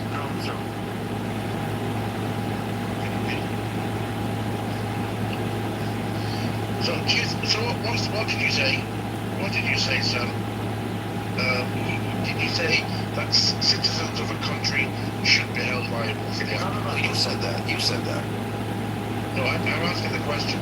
Yes, so now phrase it as a question. You would start your comment by saying you said, I did not say that. So you're posing it as a question to me, yes? Yeah, I'm just asking questions, yes. Yes, in a democratic society, if a leader is, at the end of the day, we go to the voting, we go to the vote. We have midterms and we have general elections. If the folks of the country feel that the leader is so-and-so, then they can vote the person in or out. Okay, I understand that part. Okay, if Trump dropped a nuclear bomb on Iran, right, and killed millions of people, right? Are you guilty? Are the citizens of the United States of America guilty too? Well, Trump would never do such a thing. You don't use a nuclear weapon as an offense. It's not made that way. It's. Okay, do you have an answer to my question or not? And the citizens, I don't know. The citizens are not liable. Why would the citizens be liable? They're not the ones that made the order. Okay, good. I agree with you. What do you think about people in countries, citizens of countries, having, let's say somebody who lives in Russia is a citizen, facing consequences. Let's say sports players, and they play at Wimbledon, and they can play at Wimbledon, but they're not allowed to put their flag, the Russian flag there, for example. What do you think about that? Oh my gosh, these are so technical hypotheticals. I'm so. I'm sorry, I can't contribute to this at this point. These hypotheticals are just. I don't know where you're going with this. Go. Okay, do you have an answer? The answer is, do you have an answer or do you not? It's very simple. No, sir. You're talking about a flag and Wimbledon. Wimbledon? Did you mention Wimbledon? Yes. Tennis? Yes, on the U.S. Open, for example. So you can play the U.S. Open in Flushing Meadow, U.S. Open, a Russian player, but they can't have their flag next to them. They can't have their flag connected to them. I'm not well versed in that. I'm sorry. Okay. Well, thanks for coming up. Okay. Dr. Osama, thanks for coming up. Yes, sorry about the other room. I appreciate you bringing me up, and I was talking, but I do not tolerate any Pardon? Can you say hello to Fatima? Yeah. Yes, sir. You have my permission. You have my permission to say hello to Fatima. Hello, everybody. How is everybody doing? Hello, Fatima. How are you doing? Very well, thank you. How are you? I'm good, thank you. I'm doing great. Thank you so much. What are we talking about? Please help me. Okay. Well, I'm just asking the question that people don't seem to want to answer for some reason. I'm just asking. Let's say if Trump, I don't know, Trump. Let's say Trump dropped a bomb, conventional weapons. Okay, that went through conventional weapons on Tehran, and let's say it was considerable enough to wipe out 90% of civilians in Tehran, right? Yeah. They're all dead. Now, do people in the United States of America, citizens, civilians, are they guilty of that? Yes, they are fucking guilty. They're guilty as fucking hell. Yes. Because, let me tell you why they are guilty as fucking hell. Because most of them would even root for Donald Trump to fucking bomb the whole of Iran and the whole regime down, and then includes innocent people that have nothing to do with that regime. So they are fucking guilty as fuck too. Yes. Shut your bitch ass up and just be a thumb down. Bitch ass.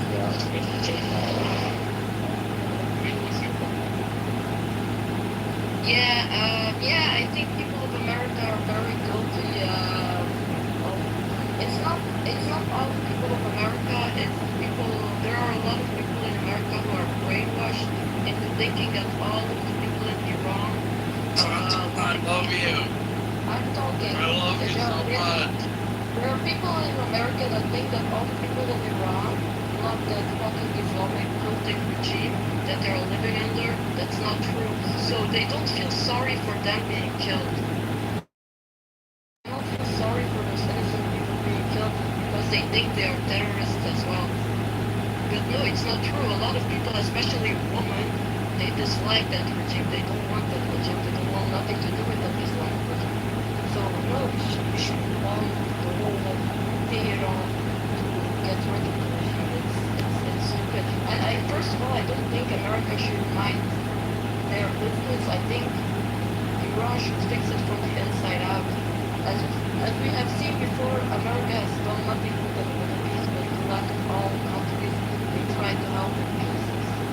So yeah, America is not doing anything. There are people, innocent people that are also against those Islamic regimes. Yeah. Come on. Hello? Hello. Hello. Yo, what's up, Nate? I want to respond to Fatima. Fatima, What? American people don't have a say what the government does. Yes, I know they don't have a say in what the government does. I agree with that. But they also have a view of the Iranian people as being these terroristic people, and that's not true. A lot of them, most of them are against that Islamic regime as well. And that's what the American people don't realize. And the government doesn't need to tell them that. Alright? That's what they decide to believe. That's not the government that does it. They do believe that a lot of these Iranian people are for this regime. No, it's not true. A lot of them are against it as well. So it's not on the government, it's on the people's belief as well too. I disagree with you. I think the understanding is that the Iranian people hate their government and want to be liberated. That's what I believe, yeah. Yes, that's what I'm saying, no? And I think Americans understand that. No, They don't want to be involved. I don't think a lot of Americans understand. The thing is what I'm trying to say, right? America is America is attacking Iran in hopes of letting that regime falling down, right? But what the American people don't realize is that innocent people that are also against that regime are dying because of the attacks that America is doing against that Iranian regime. Do you understand a little bit what I mean? I do understand, and I think America is trying to thread the needle, especially using AI to minimize civilian casualties. I'm quite sure we're doing that. Yes, they are doing that. Absolutely, that's absolutely true. Because what you say is actually something I just heard in the news. I think it was, I don't know which country it was anymore. I think, what's it called? I don't know. I forgot the name. Anyway, on the news, right? And they say, 2 American soldiers died during an attack. Yeah, Jordan. Yeah, thank you. During an attack, right? Two American soldiers died. And what about all the other innocent civilians that are also against that terroristic regime that they're living under that died? Why do we only hear about only 2 American soldiers that died? Well, that's what America's interested in. I mean, they talk about the schoolgirls all the time. Yeah, that's what America's interested in, but why do we in Europe hear about them also alone, about these 2 American soldiers? And I'm not even in America. This is all I tell you why. It's about the news media. It's basically so you'll understand better Okay, so hold on, I have a phone call. I think it's the same thing, Fatima. I agree with some of the things that you're saying. I said this the other day. It's kind of like if 50 people were killed or 100 people are killed in a suicide bomb in Afghanistan, it hardly makes any news. But if five Americans are killed in Paris, for example, it's major breaking news. Yes, I think it's, like all hell would like if something happened like that in like European or American ground, all hell would break loose. But when you hear it happening in the Middle East, nobody cares. You don't even hear about it because they don't let it out in the mainstream media. Yeah, I think that's true. And even if it is in the media, I don't think people will care about it. I care about those voiceless people, those people that have no identity, no voice, that are against that regime that they're living under. I think we should think about them too. I think it's not about feelings and what, I think that the report is for better understanding what will happen, and when America loses soldiers, it might change the way that they conduct the war. If I don't know, and I'm sorry to say this, but if Iran attacks a ship and an Indian dies there, it will not change the course of the war. India will not, it will not change anything. So it's not that one life matters more than the other, but at the end, war, each army represents their own people. And when American soldiers die, same as with the Israeli soldiers, it changes the perception of those countries. So just for you to... Yeah, you're right. I agree with you, Daniel, because the thing with Israel, right? You don't hear a lot about Israeli soldiers dying as well. That's the same thing. You don't. We do. No, yeah, you do. I know you do, but in general, worldwide, mainstream. Yeah, but this is part of the idea. You never hear about the civilians dying in Israel. You don't hear about the terror attacks. You will hear everything that is going on in Gaza. Yes, I agree with that. This is how it is. And I think that's sad. I think it's very sad that there's so much hatred towards Israeli soldiers, towards other innocent civilians, against those Islamic evil regimes. And I think we should a little bit think about those voiceless people, just for a moment. Like, what they do, like keep 1 minute silent for the voiceless people who died. Who are the voiceless people that you're talking about? Civilians in Iran? Everybody that doesn't make the mainstream media, like your Israeli soldiers, like the ones that are against the Islamic regimes and are dying from it, those innocent, voiceless people, yes. I mean, even if you hear about soldiers, Israeli soldiers that are dying, they will legitimize it. Part of the thing that, even on 7th of October, when they killed like 1,200 people, they said that about, 300, 400, whatever, were IDF soldiers, which is nonsense. Like, yes, they were soldiers, but they were at a party, and to count them as soldiers, it's disgraceful. Yes, they were like people that were 19, 20-year-old in a party. They were during their military service, but to count them as soldiers, I think it's giving a break for the Hamas. They didn't fight anyone. They just executed those children. Yes, I get what you're saying. I think we're on the same line, but in a bit of a different language, if you know what I mean. Yeah, it's very hard. The media is very dangerous. The media, Hold on. The media is a very dangerous weapon to use against the minds of people and to make people choose on who to target and who not to target, who to feel for and who to not feel for. The media does that. The media sucks. I think we're on the same page here, Fatima. Yes. Why is it that if 100 people in Afghanistan are killed in a suicide bombing, or 5 Americans are killed in Paris, or 5, I don't know. Why is it? I understand countries want to mention their own, right? But why is it all through Europe? Maybe the media. I think maybe the media is playing a little game by showing only the important places of the world being killed, instead of the unimportant, like the Middle East or Africa. They make these places in Africa and the Middle East or Asia, everywhere. They make these people hate us. They make these people hate America. They make these people hate Europe. It's what they do, It's just, and then they come here and they have so much hatred towards this place or America.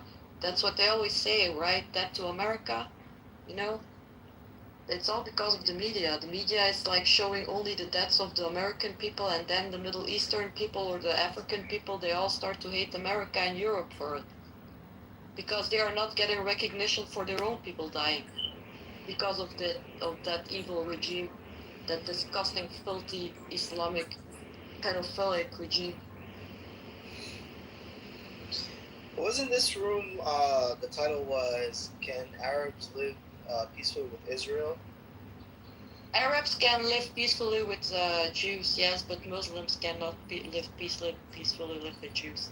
There's a difference. No, I'm not talking about your subjective opinion. I'm talking about the room. Wasn't the title of this room before was Can Arabs? What? No, that was Dr. Osama's room earlier. Oh, where'd he go? Did they kick me out of there? I don't know. Is it still on? No, I think it ended. Oh wow, man! My phone died when I were getting it was getting good, and damn it. Oh well. All right. I guess I'll. Yeah, it was just M Rose. It was just M Rose talking. So what is the discussion? What's the discussion here? M Rose never answers my question. None of them. We're just. I was just asking people. Do citizens of a country, or are they to blame for the actions of the government or military? No, of course not. I don't blame the citizens of Israel for the atrocities that their government is doing. Same as I wouldn't judge the Americans, citizens, because I'm American. I wouldn't judge my fellow Americans for what our government is doing. Our government does shit to us. It's MK Ultra, so many other projects they tested on our own people, here in America. So I mean, all governments is shit, right? Yeah. What is it? You're in the U.S., right? Yeah, I'm in the U.S. Okay, that answer, I agree with the answer that you gave. How about Americans wearing a T-shirt with a USA flag on it, or having a USA flag on the doorpost? Is that okay? Yeah, why wouldn't they? They're happy about their country. Yeah, right. So, and even if the government did something bad, it's still okay to have their flag on the doorpost, right? Yeah. I mean, listen, it takes time for a country to get back to, or any country to be normalized. It takes time, So Israel is a new country. It's gonna take time. Yeah. Well, wherever I go, if I have an Israeli flag on my picture or in my bio, TikTok, Stereo, Clubhouse, YouTube, whatever it is, just having that flag, Israeli flag, opens me up for intense verbal abuse of me and my family. I understand, brother, but you have to understand what's going on. That's why. I mean, listen, I'm an Egyptian. I don't agree with what your country is doing, obviously, but what don't you agree with? Can I ask? I don't agree that. Well, it's hard to say because you guys you're stuck in a position where you don't want to be, right? Because they put you in that position. The Hamas, right? Fighting. Not just Hamas, but Iran too. What don't you? The Houthis, Hezbollah, PFLP, PIJ. But what don't you agree with? I don't agree of bombing of the kids. So who's bombing kids? So that there's kids dying every day, right? So no, I know that there are kids that are dying in any war in history. Unfortunately. Brother, I agree with you. Listen, I understand that, but but I'm asking you, don't you agree with what Israel is doing? Like kids dying is not because of Israel, it's because of Hamas. I'm not I don't the reason why I don't agree with Israel's doings is because they're not sending their troops inside they're just throwing bombs instead of that is not true.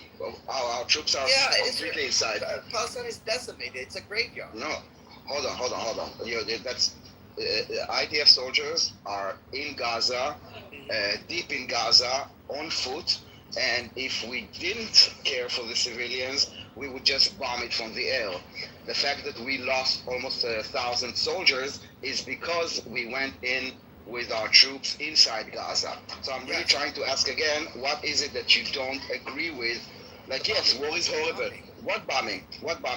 So you don't agree with bombing? Hold on. So you're saying that there's no buildings, there's no houses, residential houses are being bombed? Of course there are. What do you mean? Let me ask you. No. Let me ask you differently. Are there buildings that are not residential? Let me ask you differently. Is there a Hamas? You just admitted. No, I'm asking you. No, you're missing the point. Are there bases in Gaza or everything is residential? 1 second, give me a second. I sympathize with you guys even more than the Palestinians, believe it or not, even though I don't want to really admit it. And the reason why being is because, see, when we fought, the Egyptians and Israelis, when we fought man to man. On land. No, but I understand. But, yeah, but we we are. didn't hide behind our women. We didn't hide under the hospital. Exactly. But what happens if the people that? 1 second, dude. Can I have a conversation with you? Like you are very hyper. I'm trying to like get to a point with you.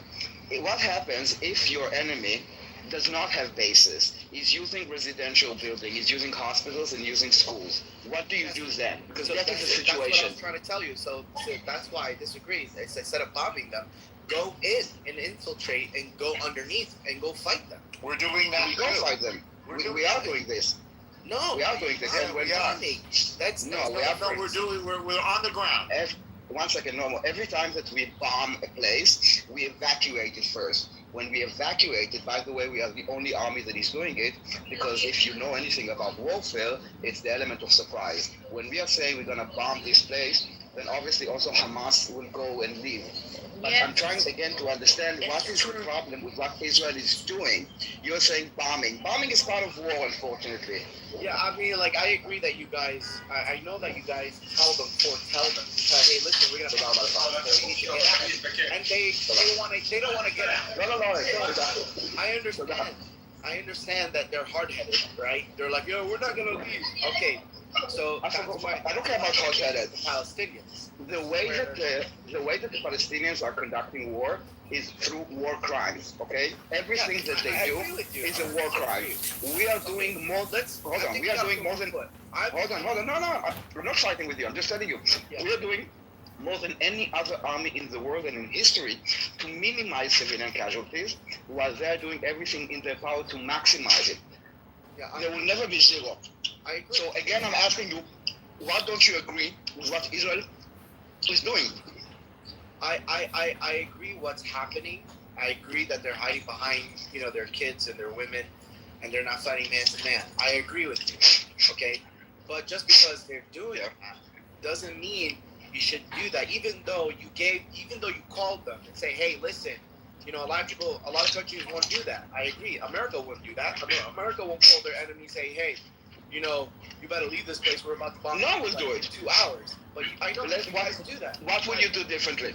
What would you do differently? I would go and tell all the people in Palestine, listen, come here, stay here, and go infiltrate. This is what we did. This is literally what we did. I'm asking you, now I'm trying to understand, you are saying that you don't agree with what we are doing, but you would do exactly what we're doing. So let's say that you would be the Prime Minister of Israel. It's 8th of October. You had an invasion of thousands of Gazans went into Israel, doing awful things and kidnapping 250 people, including children and babies. And I'm asking you, what do you do? So I'm asking you, it was just a setup. So I hear a lot of criticism, Israel is doing this. I'm really looking to hear, what would you do? I'm telling you, that's what I would do. I would tell all the people to leave their houses, come here, because but this is what we did. But this is what we did. We did. No, you didn't. You guys didn't do it publicly. You guys. Of course we did. We did it in the most intense way. I haven't seen Netanyahu say, "Hey, please, all Netanyahu, please move." Because you're talking. Hold on, you're talking about propaganda. I'm talking about reality. In reality, we are addressing the Palestinians in Gaza. If Netanyahu goes on TV on CNN, speaks in Hebrew and in English, that is completely a theater. What we are doing, we are dropping pamphlets, we are calling them, we are sending SMSs. This is what is effective. Do you think that Bibi going on TV, the Palestinians in Gaza would see it? Come on. You're talking about performance. I'm talking about life. Saving lives is actually evacuating the people, which we are doing. But you know what? Just so you know, when we are evacuating population, the media is saying ethnic cleansing, right? Displacement. Yes. and all that. Listen, I agree. Listen, But this is- I understand and I agree what's happening. I'm not like shying away at the fact that they're cowards. Yeah, they're like cockroaches. I'm not gonna lie about that. Yeah, but you're not listening to what we're doing. Like, we moved 1.5 million people. Hang on. We moved 1.5 million people out of Rafah because Rafah's on the border. We moved them out and put them in humanitarian camps. That's exactly what you said we should do. That's exactly what we did. Yeah. Okay. And by the way, and aren't you guys okay, bombing aren't you guys bombing the refugee camps as well? No. So the Why? What? Listen, I'm talking about this. No, hold on. You're mistaken. We are moving them to refugee camps, and then Hamas is using those refugee camps, for example, to launch a rocket. Then we would target that specific place where they launch a rocket, not indiscriminately. So, but the problem is that yes, Hamas is using all those places exactly for public perception. Okay, so you see what you just said?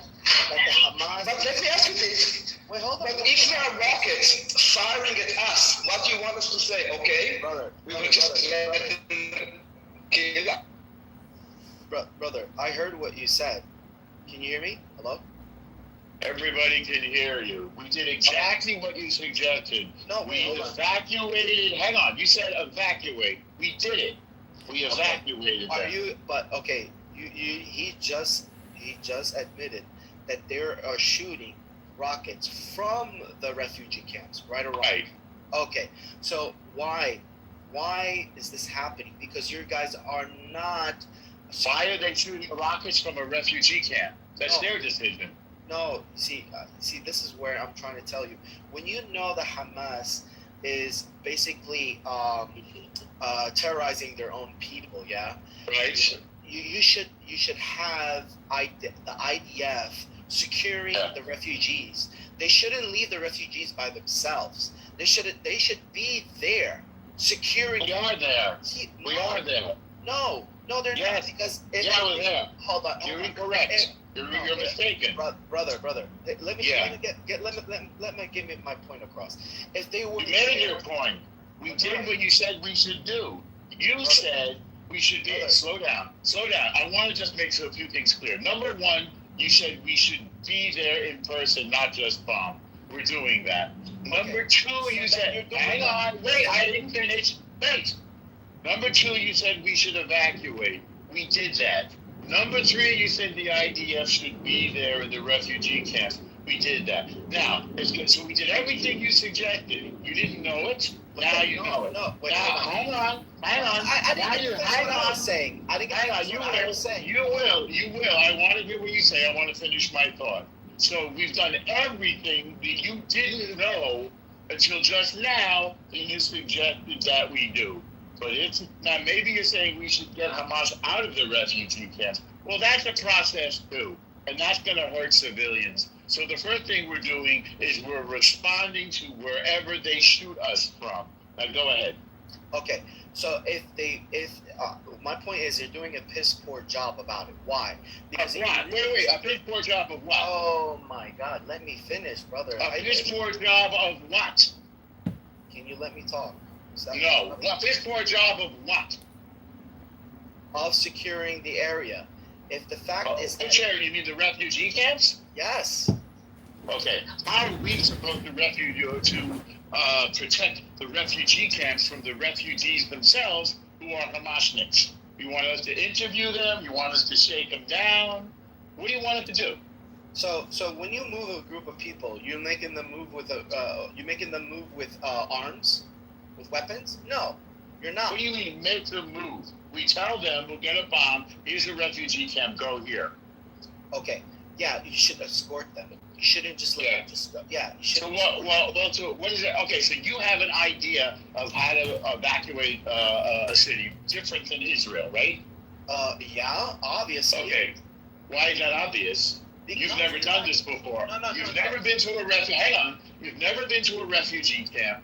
You've never been to Israel. You've never been in battle. So you have some ideas like you're a sort of a civilian with some brainstorm. So write them down and put them in a letter. You seem to think that you understand the situation better than Israel, or for that matter, better than Hamas, or better than the president. But you don't have the information that justifies your idea. You have a better idea. Okay. So then correct me if I'm wrong. Wouldn't it be better to escort them, because you know that they even steal their own food supplies? They do escort them. What's your next question? Everything you're suggesting Israel does. Nevertheless, it's not possible to eliminate every single rocket and every missile. They have an underground subway system bigger than the London Underground that they use to transport stuff, and we're systematically decommissioning it. It's tough. So you don't have enough information to make your judgment or your suggestions. You're lacking information. Well, then I don't know what to say. But listen, I all I know is that you guys are looking bad more and more every day, and I am the few Arabs. Well, we're not worried about how we look. You guys? We're not worrying about that. Israelis. The Israelis. What we're doing is we're winning the war. That's what we're doing. We're defeating the enemy. Yes, maybe we could do a better job. Obviously. That's a good thing. Yes, and listen. That's a great thing. Yeah. Listen, That's the job of war. Yes, of course. And we're doing more to defend the civilian population than any military in human history. You'd like even more. You're the great humanitarian. But I'll tell you one thing: Israel's not going to risk Israeli lives to defend people who want to kill us. And there's wide indication that even the civilians in Gaza, because they participated in the hostage taking and the hostage keeping, even the civilians are participating in this war and pretending not to. So it's a bit of a job. Honestly, they have bad leadership, so they need some a real good leadership. Yeah. We're a democracy. We can pick our leadership. They have a tyranny, so the leadership decides. They don't get to pick them. Yeah, and that's the thing. I wish that like the UN can or like the whoever just pick let's say an icon. The UN is useless. Huh? The UN is useless. Literally useless. Yeah, they are. I'm not gonna lie to you. They do nothing. They help come out of anything. But I think the solution, honestly, is that they pick an icon as a leader. Like, for instance, one of the like famous like Muslim scholars to be their freaking leader, because they're so backwards. They're not even Islamic. They're not Islamic. I don't agree with kidnapping women and children. It goes against. This is the problem. This is the problem. They believe that they do not want us to live peacefully next to their neighbors. They want to destroy Israel. This is pretty much all of them. So it's very difficult to lead them in any direction except the direction that they want to go, which is to die fighting against Israel.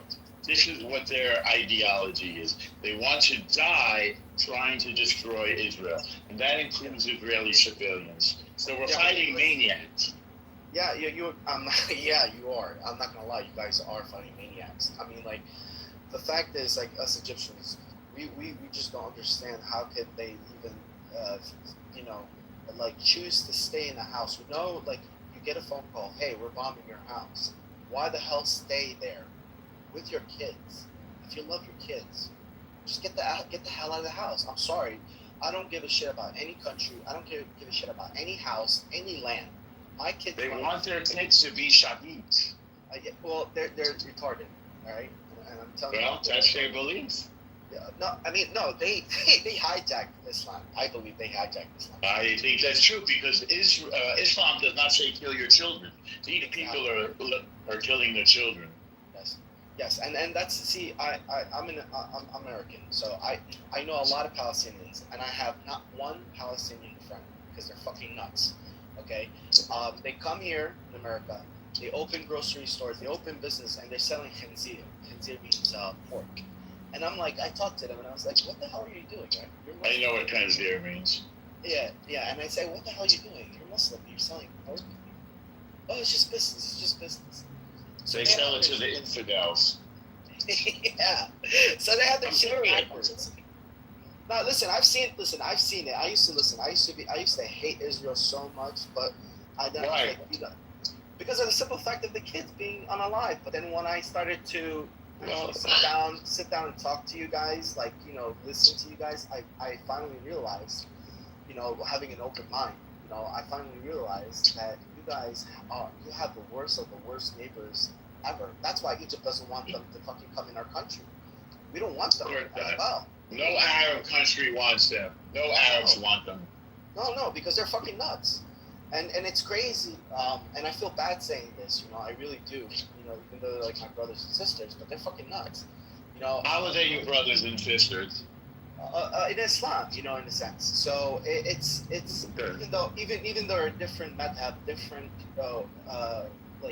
ethnicity, different. It's not even the same Islam, as you point out. Exactly, it's like a different madhab, like a different way of teaching that they believe probably. Well, from my understanding, they're Wahhabis, obviously, or Salafis, and I'm totally against that shit. They're Muslim Brotherhood. That's what they are. Yes. And Muslim Brotherhood is illegal in your country. They're nigger. By the way. Yeah, we Stop that, Fatima. So in Egypt, we unalived all those Muslim Brotherhoods. We put them in jail because they have the false ideology, and they're very extreme. Yeah. So so much so that they even burned them alive. I remember one time this is what happened in Egypt. So they're extreme to the point where I even say, how in the hell are you Muslim? Because they just don't understand the word peace. Yeah. They're very in tune of they're how do you say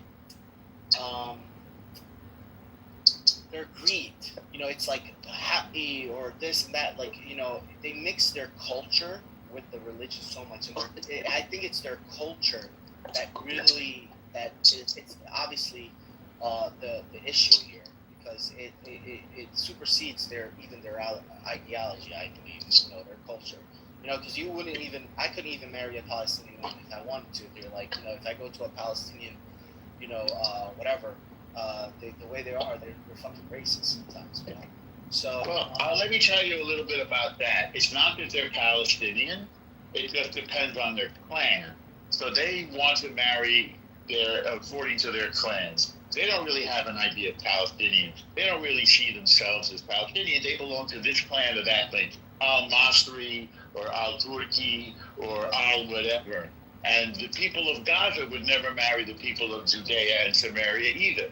They're not going to marry Egyptian. They want to marry within their family and keep the wealth in the family. Exactly. It's not a national identity. They don't really want a country. If they wanted a country, believe me, the world would love to give them one. So would Israel. Then they could be responsible people. They could have an economy. They have no economy. No, it's a shit show. And honestly, I feel bad for them. I really do. Sure, everybody does. They're still human beings. If they could just get the right, if they could just still get the education. That's the problem. The education and the right Islam. I think the whole indoctrination would change. But the problem is now that you guys are in a state of war, there is no such thing that's going to happen right now. So I don't know what's going to happen. Nobody knows, obviously. And I just hope that... Go ahead. This is what I think. The people of that area, let's say Gaza, let's separate them from Judea and Samaria, because that's a whole different bunch of people. It's not the same people. So if they can be offered an alternative to death, and that's going to have to come from Israel and the world, then hopefully they will choose life. I don't know for sure, but that's their only chance, is to choose life. If they choose death, they're going to get it. Yeah, it's sad. Honestly, it's so sad because I see these poor kids. Every baby is innocent, and just to choose their faith because you believe in your damn stupid ideology. Al-Aqsa, it's fucking bullshit. I'm so tired of it. I'm so tired of this. What do they want from Al-Aqsa? Well, it's because they believe that this is the mosque that Prophet Muhammad migrated on the night journey to, which, if they only knew. You mean on the back of a flying donkey? It wasn't a donkey. It was a special animal. I forgot what it's called. What is it? Yeah, Burak. Yeah. It's a burak. Yes, I forgot the name of it. It's a special animal, but it's not. What's a burak?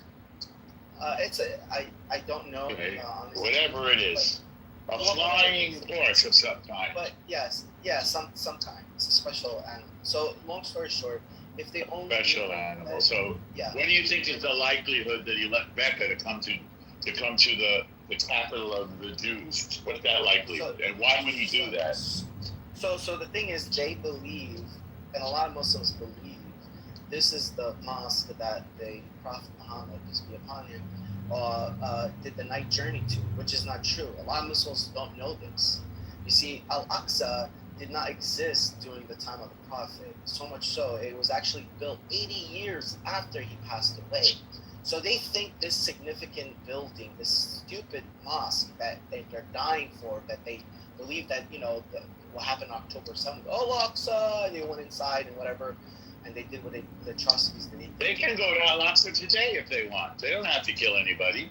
No, I understand that, but the point is that it was that you guys took it in the sense like because Trump claimed Jerusalem is now the capital of Israel, right? Well, it is the capital of Israel. Yeah, so yeah, what? Now, so no, now it was the capital of Israel before also. Well, yeah. Well, listen. Before it was all Islamic. Before, But before what? Before Israel became. What about Christians? What about the Christians? But I'm saying it was Islamically, conquered. Yeah. So now you mean by the Ottoman Turks? Yes. So. Well, what are the Ottoman Turks? They have no business there. No, but you're missing the point. What's the point? My point is that they think this wholly significant building was the building that the Prophet migrated to, and which is not true. On a flying animal. Yes. So is that the basis of letting your children die because somebody believed in a flying animal? They're retarded. I'm telling you, a lot of. Well, you did say that. You did say that. Yes. They don't understand that he migrated to the Holy Land in Jerusalem. Mecca. Okay, I mean, he went to Mecca and Medina. Whether he came to Jerusalem or not, I do not know. Al-Aqsa, it's the night journey. It's in chapter 17, verse 1. I'm very familiar with Al-Aqsa. I've actually been there more than once, but listen, they have 22 countries, okay? The Arab guys. They have 22 countries in the region and all of the oil, almost all of the land. Okay, there's a little postage stamp the size of New Jersey that the Jews have.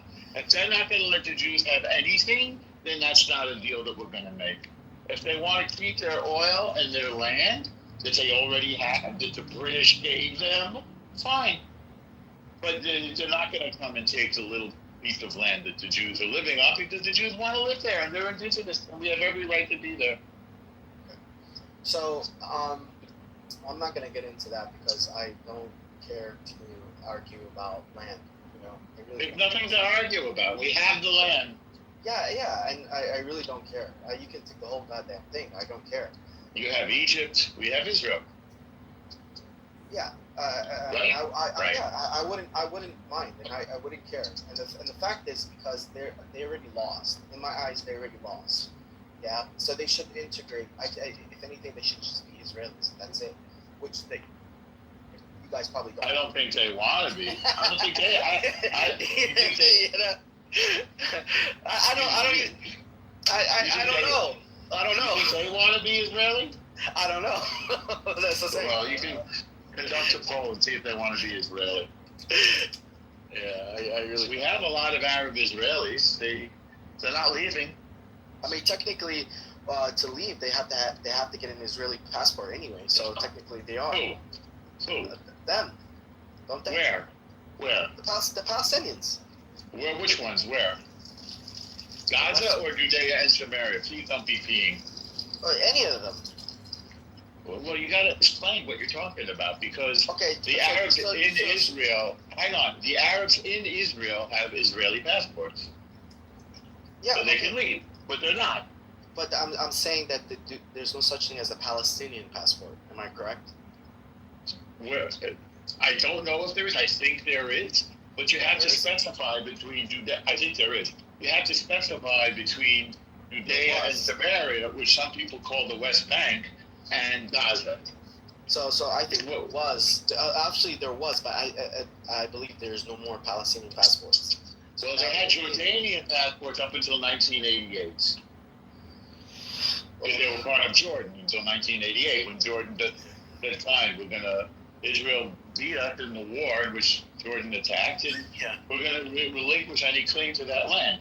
Jordan took it illegally in 1948. Yeah, it's so yeah, they don't even have passports. So they have Israeli. I think they do. Israelis. I'm sorry?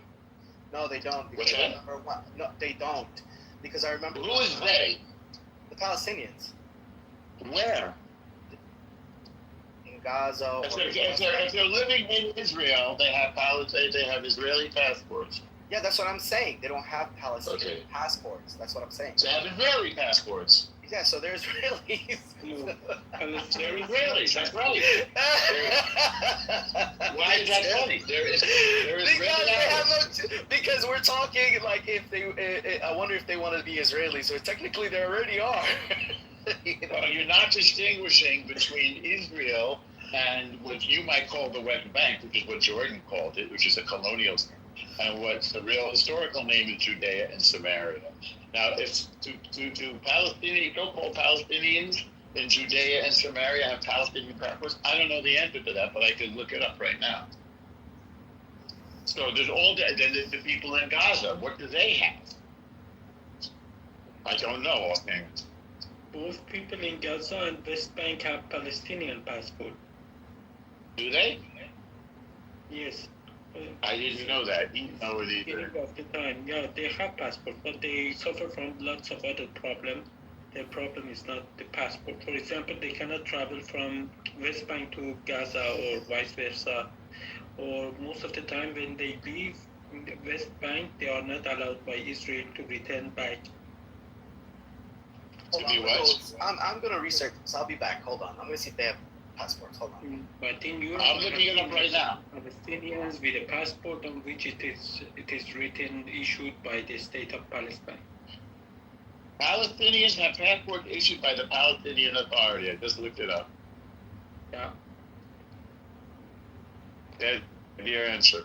They have passports. No shit. Now, traveling from Judea and Samaria to Gaza. Most of the time, they cannot return back to Palestine. They cannot return back to West Bank or Gaza when they leave. Can't they go to Jordan? Most of the time, but it is not guaranteed because Israelis control all their borders. Well, Egypt controls the border, and so does Jordan. I mean, if they're not violent, even West Bank, in the West Bank, Israel has its own border control. So Jordan on one side and Israel on the other side. See, the real problem is... I mean, I have Palestinian friends in America who go back and forth to Judea and Samaria. I guess that's because they have American passports. Also, this war, I agree with what Trump is doing, because the Iranians are the ones who are supplying these idiots with all these supplies, all these weapons. So they need to cut that shit off. I just hope that they come to terms and agree to stop supplying these idiots with weapons of destruction, in the sense rockets and whatnot. Honestly, this shouldn't be. We're in 2026. I don't get it. I don't get it. Why is this shit happening in today's age? Even I used to listen. Like I said, I used to hate Israel, and I don't hate Israel no more. So just to clear that up. I just don't understand why you guys why is Israel on the mainstream media every effing day? Because I don't see the Saudi Arabian, what do you call, being broadcast, how they treated the Yemen. Because they have oil. Because we love them. I just checked your question. What's your name here, Truth? So you're going to have to update your truth. Yeah, Palestinians, as I suggested to you, they can leave the West Bank across the Allenby Bridge, I've been there, into Jordan. That was A. He's the one who said that, not me. Well, no, A said something different. And you have to carry... He's saying he said they don't have a Palestinian passport. That's incorrect. They do. Oh, okay. Palestinians then have to re-enter by the same bridge out of Jordan. And they have to have valid residency status on their Palestinian ID. At least they have that. Yeah, but all these ideas you had were propaganda ideas. They weren't real. No, listen. If they get a real leader, like let's say, I don't know if you know Mufti Mink. I wish he's from Zimbabwe, and he's a humanitarian. He has like a degree in I think philanthropy. He's very educated. What's his last name? Mink, M-E-N-K. Mufti Mink. This guy is very spiritual. Okay. If most of the Muslims would follow him, I think this world would be so much better. Especially, the Iranians obviously are a different breed, right? They're completely different sect. It's a complete different. They're Shia. Yeah, they're Ahlul Bayt, so meaning they believe that they get their. It's called Shia. Yeah, Shia. They believe they get their religion from the family of the Prophet, which is, Actually, most religions are almost the same. There's just an argument who should succeed Muhammad. No, that's not true, brother. I'm telling you, I am an ex-Shia, and I'm telling you, it's not the same. It's completely fucking different. They believe in the 12 Imams. Actually, the successor of Prophet Muhammad. Why do you say this? No, brother. They believe in the. I'm telling you, I'm ex-Shia. And I'm telling you, they believe in the 12 Imams.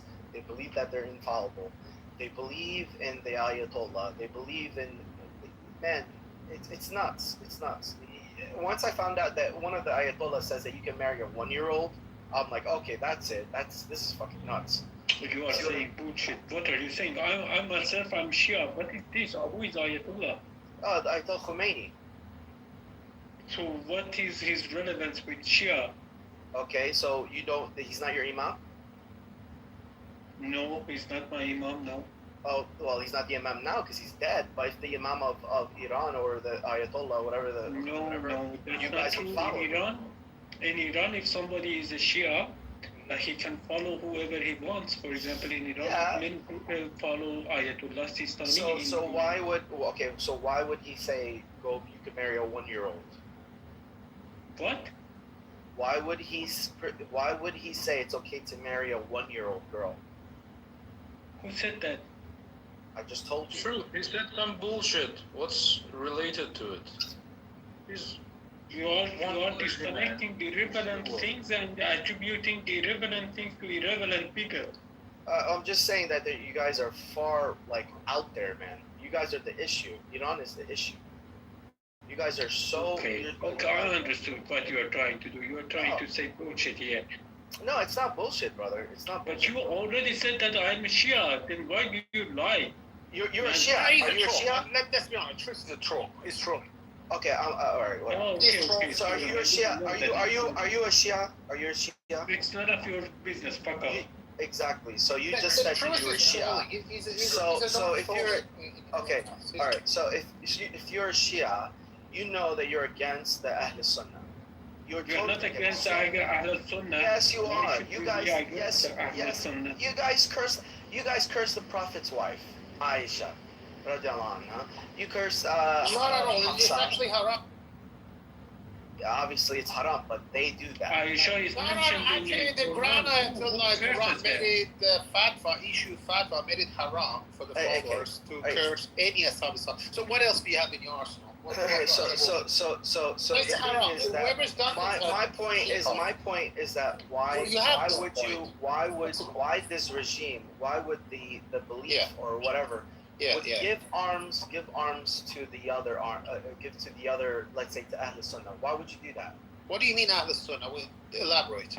So you okay? Yeah. We Which regime we gives are what to talking who? So you're saying Iran does not give weapons? It does. to It Hamas? does. It does. It Thank does. you. So who do you think Hamas represents? The Palestinians in Gaza. No. What religion? Ahl Sunnah. Thank you. And what's Iran? Oh, Muslims. Al Shia.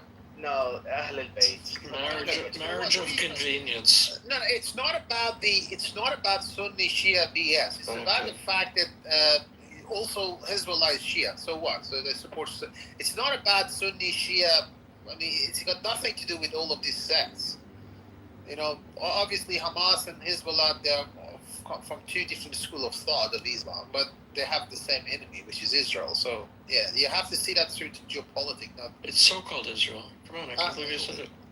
Yeah. Well, so-called Israel, well, you can say Zionist regime. I mean, because it's obviously Zionist apartheid regime. You usually say, don't Oh you? yes. Or is that Amir says that? I can't remember. Yeah, it is. It is. Well, look. Let's put it this way: Indonesia does not recognize Israel. Malaysia does not recognize. So what do we have to do? I mean, if you're from Malaysia, Pakistan too. Don't forget They Pakistan. also recognize it as apartheid. Saudi Arabia as well. I mean, Saudi Arabia. If you're from Saudi Arabia, what do you have to call an entity which your country does not recognize? You tell me. I mean, I don't know.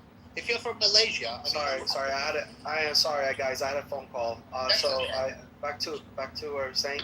So why? Okay, it's all the same shit all over again. It's causing fitna. Fitna is causing basically fitna means like trouble. Yes, fitna for people who are from Brooklyn. Fitna means division. Yeah. You're not from the you know what? So the people the Shias are known. So the Shias are known for. So fitna means divisions, Yaakov. Yes. So Shias are known to cause fitna. Okay. Well, I don't accept that. Bullshit. Okay. There's no divisions. It's all ummah. No, it's not. It's not. Yeah, I understand. From your Zionist perspective, there should be divisions. I'm not a Zionist. I'm not a Zionist. There's no divisions among Ahl al-Bayt or Ahl Sunnah. It's all the same. Yes, there is. Well, how are you gonna tell? Tell? So you're gonna say that the Ahl al-Bayt, the Shias, is the one that is the correct Islam? No, not at all. None of them are correct. The correct is only Allah knows. Yeah. Allah knows. Okay. Or in other words, both of them are correct. Okay. So these divisions, fitna is done by Israelis. So they're trying to make divisions, and that's what they did, by the way. No.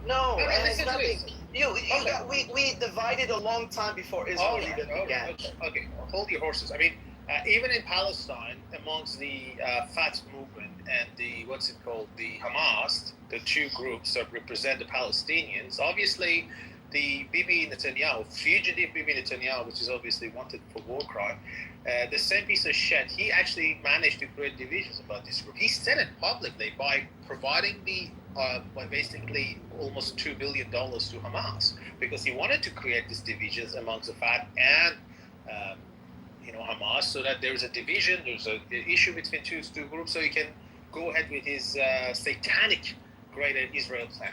So you're saying Hamas is in two groups? No, Hamas and Fatah, the other one, Abu Mazen's PLO. PLO. Oh, okay. Yeah. So that's what it is. The whole idea is about the greater Israel plan, this satanic plan that they're trying to expand the whole Middle East. The only obstacle that they have, believe it or not, is not actually Islamic Republic of Iran. It's the American military bases in the region and trying to get rid of it. I know it sounds a little bit conspiracy, but so let's say if that's true, and okay, why is it you can figure it out, but the Hamas and the PLO cannot figure that out and accept weapons from Iran? No, they accept money from Israel to start with, because all of this money being funneled from Qatar. The money was actually given by Netanyahu to Qatar, and the Qataris were smart enough and asked for a receipt. You know what? Okay. Because they wanted to deny. The Zionists are known liars, so he was definitely lied. But I'm not talking about the Qatari government asked for the receipt. So the Bibi Netanyahu give the money to Qatar's government, got the receipt, and the Qataris paid to the Hamas. So the money came from the Israel. So but my point is that why do you think, since you figure it out, right? That's what you're saying. Why would then you go buy weapons from Iran? They didn't buy the weapons from Iran. Really? No one's selling any weapons to them. We just give it to them for free. For free, yeah. Oh yeah. So why would you even accept it? Who's gonna accept it? The Hamas? Yeah. Why would they? Why do you think that's an Islamic, or you say halal thing It's got to do? nothing to do with Islamic religious. People Really? I can tell you why. Because if you're under occupation, you don't care. Even if the alien is going to give you the weapons to stand up, you want to receive it. Simple as that. So the person who curses your prophet's Doesn't matter. wife, it doesn't matter. Wow. Listen, whoever, even the Zionists, you're under occupation. You gotta understand. I said curses the prophet's wife. You can do whatever you want to feel like doing it, but when you're under occupation. Jordan, let's first solve the first problem. He says that the Shia are cursing the prophet's wife. Absolutely. Oh yeah, 100% that's true. Okay, in your. That's not true. I'm a Shia. Yeah. So and I was actually, and I know all you guys fucking curse our prophet's wife. If they do that, You do this. I mean, So why would I, if I'm a Sunni Muslim, why the hell would I accept anything? Why do I even talk to you? Doesn't matter. I mean, Exactly. It doesn't matter. The Jews are also nice people, but among the Jews, there are some good Jews and there are some satanic Jews that we call them Zionists. So it's in every single community you have bad apples. Among the Shias too. I mean, if they do that, we condemn them. So you condemn. You condemn Hamas? Do I condemn Hamas? Yes. What's it got to do with like now you're going to talk about something else now? No. Do you condemn them? Do you condemn Zionist regime? Yes. Do you condemn For Hamas? what? Why do you condemn Zionist regime for? What crimes they have committed? Because according to you, they want to spread According to me, what's it called? Yes, to your conspiracy. No, you're saying not that my they conspiracy. want the Why greater do you Israel, think Israel, right? Democracy in the world. That's what you're saying. That's the only democracy in the Middle Brother, East. Why do you condemn just Israel? calm down. You just said that's their. I'm not gonna forget about it. Well, you gotta forget about it. No, I'm not, because you're saying that's what they want to do. So that being said, why? Did I say I support? I understand. No, I understand. I understand. I said I understand. If you heard what I said earlier to Rabotnik, when I talked to Fatima on Rabotnik, I said you guys can do it in a different way. Why do you support this satanic regime? I'm not supporting. So I understand. The satanic regime? No, I am not. So my government is America. Yes, it is. Forget about the governments. By the way, majority of Americans are not sided by this Zionist regime. I mean, that's what the poll says. Listen. Why do you you're putting words in my mouth. I'm not supporting the satanic regime. I am not. Okay. Are you against the satanic regime? So what's your position? No, I understand. Listen, if you were here earlier in the conversation, I even talked to Fatima, and like I said, I don't agree with them bombing kids, yeah. And they went back and I went back and forth with them, and they were telling me, well, you don't know. We tried to escort them and this and that, and they have the Hamas even shooting from the refugee camps, and I was like, well, you're doing a piss poor job. Basically securing the area, making sure, and they're like, no, they're digging, they're like rats, they like cockroaches, they go underneath, they dig, and they dig underneath the refugee camps and shooting from there. So I understand. I am a reasonable person. A reasonable person understands things happen. So if things happen, what can you do? What can you do in that situation? So I said to them, I said, well, you're doing a piss poor job. You should be making sure that you are basically securing the area nonstop, or keep on moving the refugee camp, so basically you don't shoot the innocent people, because kids are dying. Yeah, kids are dying. It's a lot of work. Yeah, I understand. But you understand Israel's that tired. you understand But Israel's children- tired of it. Yeah, but Israel's these children- tired of it. But you understand the argument is that children gonna grow up and they're gonna be Hamas, so it's better to kill them now. That's what the Zionist narrative is. Okay. That's not all Israelis. Just to let you know, not all Israelis I mean, are like this. far right. You have to understand, which are brother. ruling. You don't let your hate. Trust me. No, it's not my hate. I look at the fact. I mean, when I see Smotrich, when I see Bin Gvir, they are not like random people on Clubhouse. Okay. They are people who actually. What cliche names? They're not random people. They're actually people who are actually running the show in this satanic regime, and that's what they're calling for. And I don't understand. No, brother. I've seen. Okay. You believe in Satan, do you? Do I believe in Satan? Yes, I do. I believe Satans do exist. And you can see the manifestation of Satans in this regime called Israel. Okay. They are the representative of the big great Satan, yes. All right. Okay, I've got a question for you. For somebody who lives in Israel, who's not a Zionist, but they just love Israel, the country, is that okay with you? 100%. If they love Israel or Palestine, if they want to coexist with other people, particularly the Jews, if they want to stay there, they should stay there. But we are against the apartheid system, exactly the way it was in South Africa. Apartheid system in which country? In occupied Palestine, which is called Israeli regime. Obviously, it's occupied Palestine. What does that mean? Where does it start and where does it end? So all the way from Gaza to the West Bank. All of them are occupied. Okay. What about north and south? Same. All occupied, because at the moment. Can you give me? Because I've got some paper here, and I'm going to write it down, and I'm going to research it. From river to the sea, all occupied. Yes. Okay. So from Gaza to Jordan. Yes, Jordan River. Okay. Okay. The So Mediterranean Sea to the Jordan River, all occupied. Unless. And what about north? Yeah. To the Lebanon. To the Lebanese border?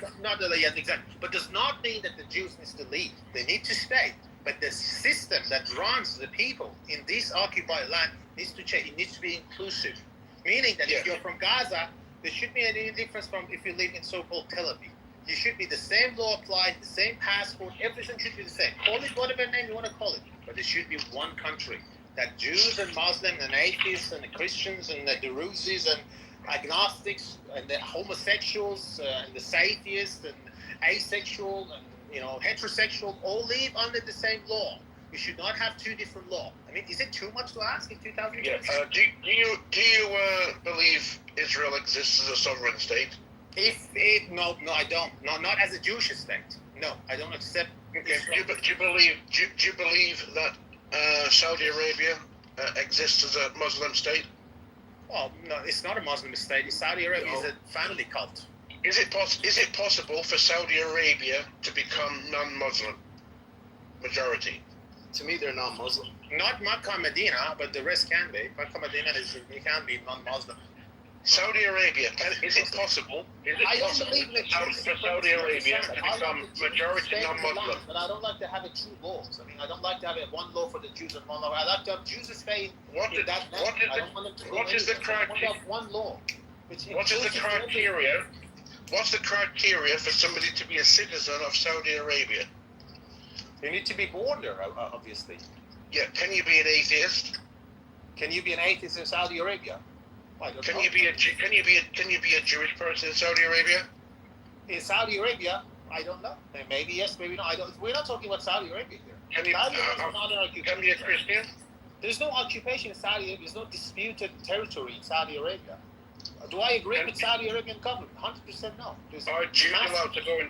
Are Jews allowed to go into Mecca? There's a massive human rights violations going on there on a daily basis in Saudi Arabia.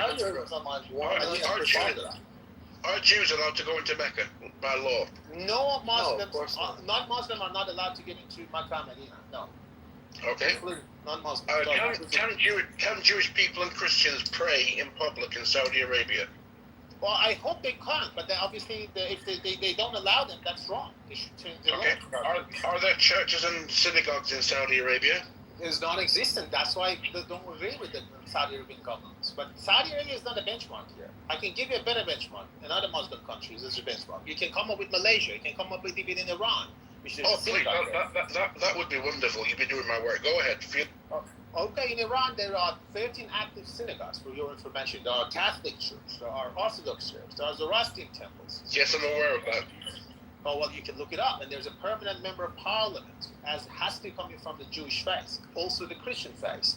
There are Jewish hospitals, there are Jewish butcher shop, which is a kosher shop. It does exist. Yeah, I'm aware of that. I don't need to look it up. I'm aware of it. You look it up. Look it up. I know it doesn't come up in your reels. Okay. But the reality is that the Jews can stay in that land. But if you have two different laws, that meaning that if you're a Jew, somehow you are treated different than someone who's happened to be Christian, I don't agree with that. And I believe that Israel, as a Jewish state, I don't agree with that. And also with that, I don't agree with any country with Islamic state. I don't agree with the Islamic state.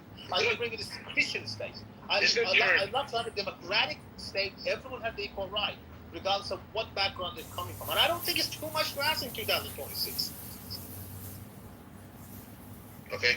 Do Palestinians in Lebanon, are they treated very well? No, they haven't actually. Not at all. Do they have equal rights? No, they don't have equal rights in Kuwait and Lebanon. Why? Because of the discrimination, systematic discrimination that happens on all of this country. Should we take to the streets and protest that, the Palestinian treatment in Lebanon? Well, the level of discrimination that happened among the Palestinians in Lebanon is not comparable with the way that they've been through in West Bank and Gaza. But surely, yes, even if it is not comparable, should we take to the streets about the treatment of Palestinians in Lebanon? 100%. We should also call for... Can we have a room together about it with it clearly on the title? Not only we can have a room, we can also ask the supporter of the situation that make the living impossible for the people of Lebanon, regardless of the Druzi, Shia, Palestinian, Lebanese. The situation in Lebanon is not great at the moment, and that's because of the Israeli aggression. Yeah, is it true that even children who were born in Lebanon, even children born today with Palestinian parentage, they don't get the citizenship. Absolutely. They don't get the passports. You got to understand one thing. In the United States last week, there was this thing about President Trump that was literally saying, if you're born in the United States, you don't get the citizenship straight away. So this is a citizenship law that you're talking about. Some country, they go with, even if you're born in that country, they're not going to grant you citizenship. So that's a citizenship law. So that's not automatic. It's not a human right that if you're born in a place that you get citizenship. My mother my grandmother was from Poland. Okay, I can get a far easier route to citizenship of Poland than somebody without Polish parents or grandparents. What do you think about that? I don't have any. Again, this is citizenship law. It depends on. Yeah, right. In the United States of America here, was you aware that there's something in the Constitution which shows that somebody who's not born in the country or does not have American parentage, they're not allowed to get a position of some jobs. For example, the President of the United States. What do you think about that? Well, that's considered, again, that's the law of the land. You've got to respect that. Okay, what about the law of the land of Israel? Do we respect that? I accept Israel. I accept America as an state. There's no disputed territory. As for maybe the Mexican with the California, but the Israel is a disputed land. It's not a. Do you believe? Okay, you said Israel. What are the borders? Do you believe? You said the United States. They have a designated border. That's Mexico. That's Canada. That's United States. We know where the borders are. Tell me about this country called Israel. Where are the borders? The borders, literally every single day, the border changed. If you asked me this question like 2 years ago, the border was not inclusive the Golan Heights, which is a part of the Syrian territory. But now, so Alaska's always been part of the United States of America and Hawaii. Okay. Now I've got a question. I've got a question for you. I mean, you say Israel is a country. You've got to tell me where are the borders. I've got a question for you. Go on. You said that you accept the United States of America exists as a country, right? Are you one of these people that accepts that the United States of America is complicit in genocide that Israel's supposed to have done? Yes. I do. Okay. Right. So, but you still respect the USA as a country? Yeah, because I believe that they can change. There's a democracy in the United States. They can change. They can change the course. You can have a better politicians and change the course. And that's what's happening right now in the United States. There is a hope because in the United States you can change the politicians through the elections. There's a process. What do you think about Israel, where Jews are by law they have to serve in the IDF, but Palestinian, Muslim, Arab, Israelis don't have to? Do you think that's discriminatory? Favors one more Are you than the talking other? about the Arab Israelis? Like the one that they've got. You're talking about the 2 million Palestinians who live under they have Israeli citizenship. Yes. What do you think about? Well, that's their law. Obviously, there's not discrimination. They want them not to be active in IDF, so that in case there's a war in West Bank or Lebanon, because obviously they are Arabs, they sympathize, and they don't want them to serve army. With the same token, they didn't want to serve the Haredis, which are the Orthodox Jews. They didn't want them. But look, this is something about them, and I don't know how they mind. What about Captain Ella? She's a captain. She's an Arab Israeli. Yeah, I mean, again, that's volunteer. There's so many Druzzis that serve IDF, but again, that's up to them. I mean, it's whatever they want to rule their apartheid system is amongst them. I don't care about whether they want to include the Arabs or non-Arabs. There are so many Druzzis serving in IDF too. But again, it does not mean anything. Even if there was mandatory for Arab Palestinians to serve the Israelis, it would be the same thing. When we against the IDF, we don't against because they are Jews, because they are oppressive, because they're occupied. There are so many Druzzis there. There are so many non-Druzzis. So we against that. The whole.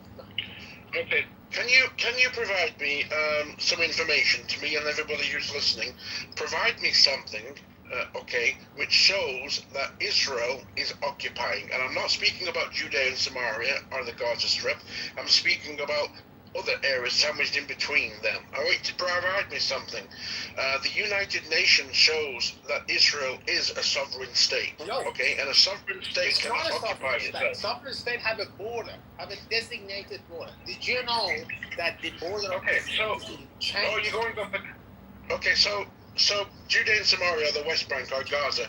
So would you say that they're under authority by Israel, Israeli government and military? Which section of that? There are 3 sections. Some of them are in totality because obviously everything controlled. They don't have any border. I mean, they have a border, but they don't have any control. Area BC. Yeah, BC, exactly. So okay, so because they're under control by Israel, a foreign government, you don't accept that that's a sovereign state, then, right? No, because the sovereign state have a border. That's number By one. what definition? What you make it? definition comes up. Yes, so also Turkey? So also Turkey is not, so also Russia is not, so also Greece is not, so But you understand that this is expansion movement. But when you don't have a border, it means that you want to expand. No, we have a border. We have a border and we have sovereignty. There is no... But Soren, you are just making up definitions in order to... Part of this border. But Soren, what about the Golan Golan Heights belongs to Israel. Okay, what about 10 years ago? Was it belong to Israel? What about 20 years ago? Doesn't matter. But Sovereignty... That's what I'm saying. You change What about Alaska? But Soren, And Hawaii? but that is fine. Sovereignty is about making your own decisions and being able to defend those decisions. It has nothing to do with borders and define or define. You're just making a standard that will only apply to Israel. Unfortunately for you, it does not apply only to Israel. There are many countries that don't have defined borders or disputed. Okay. We have control over the entire land of Israel and on Judea and Samaria. Okay. We have sovereignty there. Which we call it West Bank. Does it belong to the Israeli regime? I don't know what is the Israeli regime. What do you mean by Israeli regime? So the same government that you guys are part of it. I mean, none of the land belongs to the government. Okay, but I mean, government is one of the bodies one of 3 bodies that is governing Israel. So why do you have the illegal settlements in the West Bank then? Why do you keep having? You're calling them illegal. I don't think they're illegal. United Nations. It doesn't matter. It's their own thing. What about United States? That is fine. What about United States? United States. I tell you what. Hold on. I will ask you what makes them illegal. Position of United States clear for me. Yeah, but that again, you're missing the point of sovereignty. Sovereignty means that we decide for ourselves. You said illegal, so United States under No, under Trump. I understand. My question was, what law are they violating? What law? No, just the position of the United States is law for men. But, so your opinion. Okay, so I have a different opinion. Okay, so that's the opinion of the United States and European Union. And I don't know what you talk about United States. Hold on, what do you mean United States? Who in the United States? United States are like 300 and something million people. Under Trump, I can give you an example that Trump says this is illegal settlements. Trump calls which one? Which one? No, listen. I tell you what the difference. Okay, there are settlements that are illegal.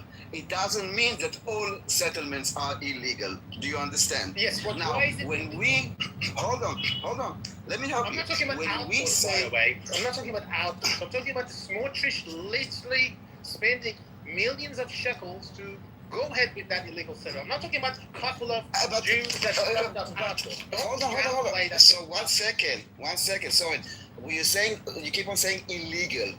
And I'm trying to tell you that also this word illegal has different contexts. When we say illegal, it means that you didn't get authority, what you call an outpost, meaning that you went and you just built something, and that would be true even if it's in the middle of Israel. If you just build something with no permits, it's illegal. Do you mean without a permit? No. You basically mean that a Jew living in Judea is illegal, and I reject the concept that someone's illegality because of his ethnicity in a place. Because if an Arab can do an outpost in Judea and Samaria, and you will call it legal, but a Jew doing an outpost in Judea is illegal, I think it's racist, it's anti-Semitic, it's bigoted. It's not true. Like, you understand, right? Your claim is any Jew in Judea is not legal. Show me the law that says the Jews in Judea are not allowed. Thank you. Apparently, Daniel, understand that you're in a. I mean, I'm pretty sure your audience probably is going to believe that. I mean, that's why we had the Democratic senator. So correct me. Tell me which law. So tell me, if I am a Jew and I go to Judea and I want to live there, can you tell me what law? I don't know. No, West Bank. No, so I'll tell you what. I don't know. No, West Bank. Listen, you cannot claim talk about illegality, but then use a name which is the West Bank, which is a name. Let me finish because it's important. It's important because I'm here to expose hypocrisy. You are now preaching about abiding by the law. Now, West Bank is a name given by an illegal occupier that illegally conquered the land illegally and then renamed it to connection to the land. And also they did it recently. Hold on a second, I have a call. You can tell some light to me.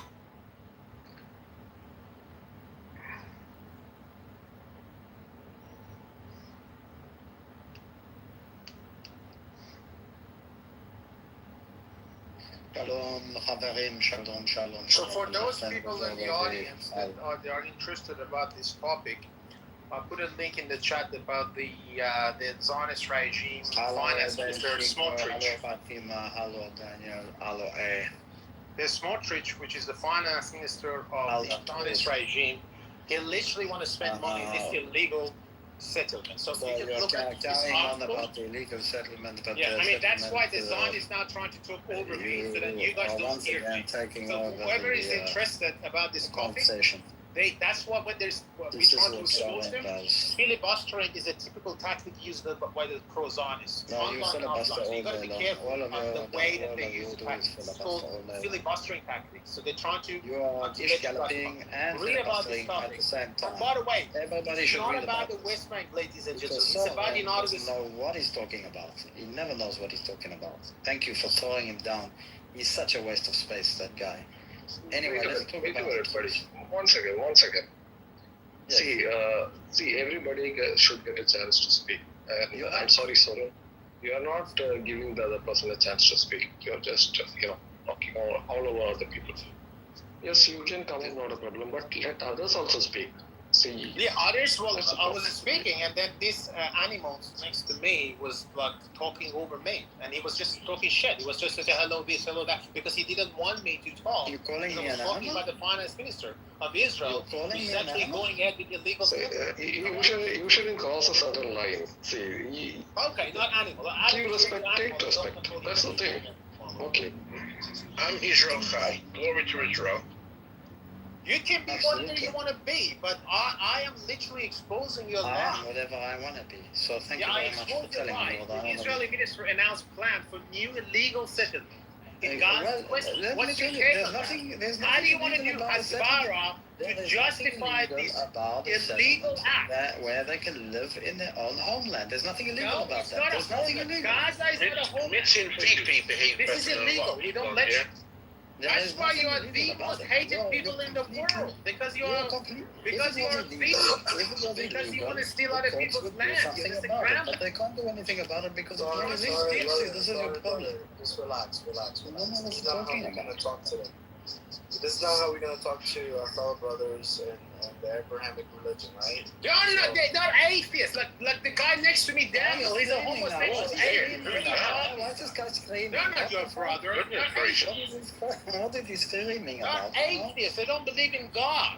Not atheist. I believe in. So what? You know. You were supporting You atheists see, a few minutes ago. You were saying that atheists and everybody should be able to live Let together. me explain to you. Now you are like cursing the I atheists. want to get back to the point, and the point is that the Palestinians have poor leadership. This is the issue. Hamas needs Very to be bad gone. leadership. Terrible Okay, leadership. they need the Hamas needs to be gone, or Exactly. they need to be They're re-educated. I mean, I for one say that we need a better, Exactly. icon, someone like I keep on saying it. I believe like one of these beautiful Muslim sheikhs, scholars. I think he's a scholar actually. Mufti Mink. I wish Mufti Mink. I always say Mufti Mink should be like. He sounds Jewish. Mufti Mink. He sounds Jewish. No, he's Egyptian and he lives in Zimbabwe. And Oh my God. yeah, he's a beautiful person. He's very Incredible. like his heart is white as sky. Like I love the guy. But the thing is Wow, that that's they will what never becomes accept him racist. because he's not what they believe. What So hold on. So you said a Mufti Sheikh, whose name is Mink, who lives in Zimbabwe, who's got a very white heart. My God, Yes. he sounds like a Moshiach. He sounds like Messiah. This one. Yeah, but I mean, see, can you if- believe it? I mean, a they guy would living never. in They Zimbabwe. never. white The problem heart, is they would with never a name choose him. They would never choose him because Incredible. their way of thinking is obviously corrupted, and that's not Islam. And so that that's not Islam.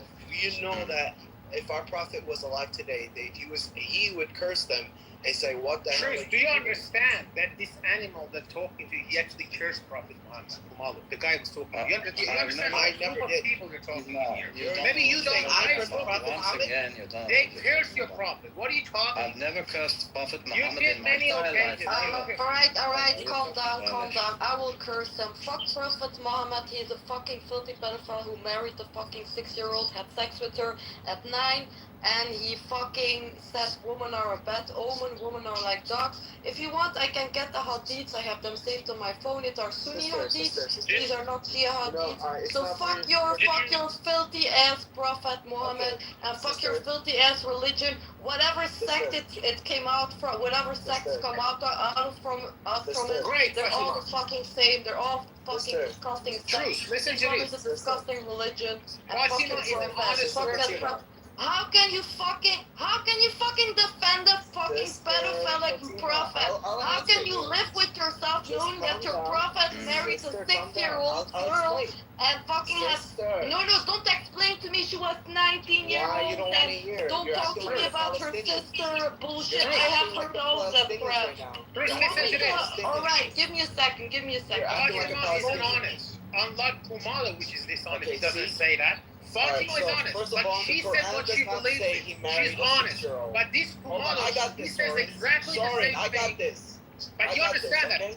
Soren, I Fatima got this. is honest. She's Soren, I got this. It doesn't lie. Like this Kumalo is Monafa. You know Monafa?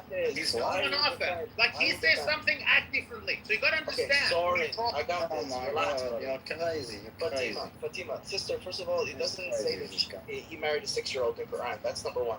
Well, you guys are hadiths, all right?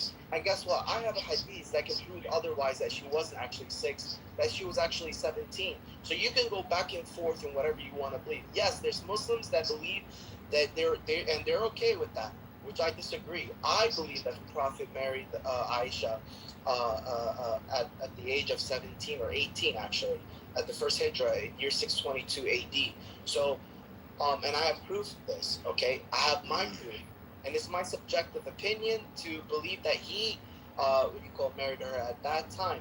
But is it fact? We don't know. Neither do you, because this is all hadith. It is not in the Quran.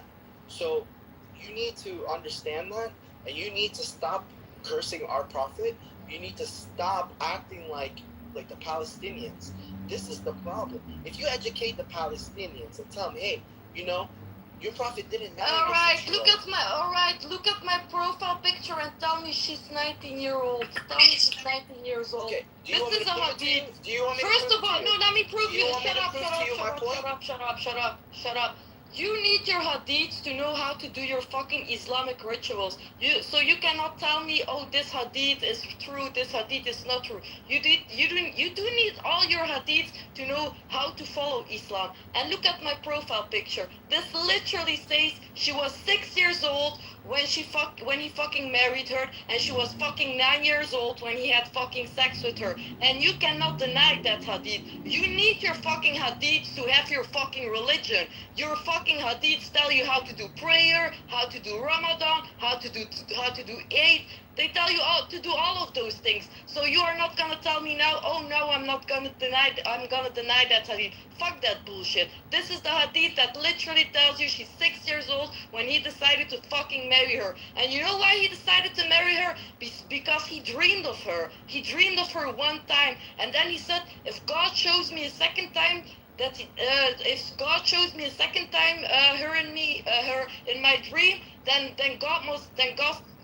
God tells me to marry her. So then he fantasized again about Aisha a second time, because he's a pedophile, right? So he says that's the second dream that God gave him that tells him to marry her. And based on that, he married the little girl. And you can see the hadith in my profile picture. 6 years old and 9 years old. Literally written in your fucking language. I don't know if you're Egyptian, so it's not your original Arabic, but it's literally written there. So go ahead, read it. Okay. Daniel. Literally. Okay, Daniel. So literally the position of United Kingdom also is to put it.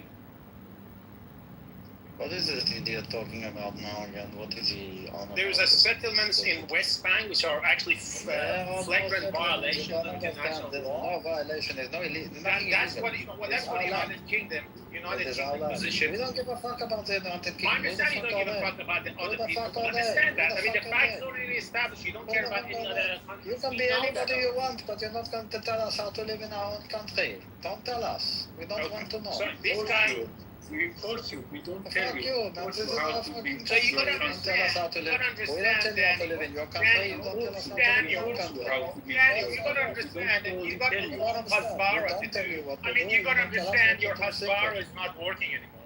The Hasbara, which is the talking point of the Zionist regime, is not talking Hasbara. We are here on a daily basis to expose giving us the best Hasbara there possibly understand, we are here to expose the lie on a daily basis. By the way, unlike you guys, we get paid. We're doing it voluntarily. No one pays us, but they pay you. How much are we getting paid? How much are you paid? No one pays us, but they pay you to do fucking. How much? Well, I don't know how much in shekel you receive. You tell us. You tell how much? How much you 5,000, 7,000, I don't know. I don't think you're worth 5,000. You're worth less than that. Oh my God! What do you think we get paid? How much you think all of us get paid? Tell me. So this is what it is, guys. This is the. You see, at the end of the day, what someone is trying to tell you, fascist apartheid regime of Israel. This brutal colonial settlement, colonial project. Let me tell you, there's nothing colonial. Middle East caused only pain and suffering for the people, and we want that to end exactly like South Africa apartheid system. Does not mean that we are against the Jews. Does not mean we are against the Muslim. We just don't want that apartheid system in our beloved Middle East. That's all we want. We don't want to have two laws. We don't want to have an apartheid system in South Africa, and we don't want to have we don't have the same law applies in Middle East. We believe we are better than we don't want that. We don't want Islamic. We don't want Jewish. We don't want Christian. We want to have a democratic Middle East, run by elections by all across the world. That's what we're not interested in the we want. Democracy. We don't want apartheid. Yes, we We don't want want democracy, not apartheid. That's what we want. We don't want an ethno supremacy. We don't want you to be treated just because you are related to a certain cult. We don't like that. The only democracy in the Middle East. No, that's a mockery of democracy. That's what's happening so-called Israel. That's not beautiful democracy. That's a mockery of democracy. You don't have a democracy. That's an honor among the thieves. That's what it is. Not a I would like to speak to Fatima and tell her how I came to the conclusion. There is nothing to talk about. I literally showed you the hadith, so shut the fuck up and that's it. What do you want to talk about? I fucking showed you the hadith. I know, sister, you have that hadith, but I also have another. All right, I have it. So what? Okay, but you gonna pick and choose? You gonna pick and choose from your fucking hadith? That's not how it works, buddy. Sister, I'm having a conversation with you. I don't know why you're excited. You know why I'm mad? I never disrespected you know why you. No, wait. I'm gonna let you talk. Let me finish first and then I'll let you speak. Sure. You know why this gets me mad? Because this hadith makes fucking children in pain. It makes fucking children suffer. This fucking hadith makes fucking children suffer. Little girls are getting married at underage. I agree with you. And underage. And you think that's okay? And No, you it's think not. you think an other hadith is gonna save that hadith? I mean, no, yes, no. So you agree? Your fucking religion is a fucked up religion. I agree to. End of story. No, it's not end of story, sister. Is it end of story? No, sister, you have to understand. There's some hadiths that are not. They're not true, and they're not. So they put everything in there, like whatever. Honestly, for me, okay. I believe the people who wrote the hadiths were fucking idiots, okay? So some of them are true, some of them are not. So for instance, the way I subjectively picked, my hadith is if it's morally inclined with my nature, my fitra, okay? I don't know if you understand my Arabic when I say fitra, right? So the thing is this. My proof is this.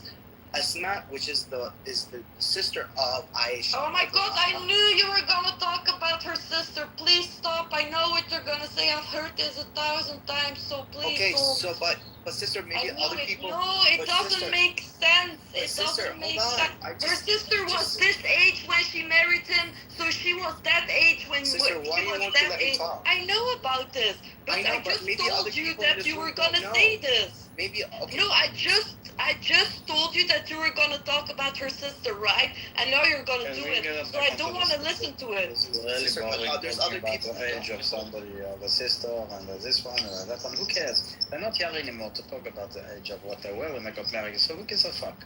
Let's move on. Okay? Let's move on. This was a past time. Who cares anymore? Just move on. Let's talk about what we want to talk about. Listen, I understand where you're coming from, and I was upset with that. I almost left Islam because of that. And I came into terms with the fact that I know now that she wasn't. Okay? And that's why that's good. You can believe whatever you want to believe. Who cares? It was how many years ago? Who gives a fuck? Okay.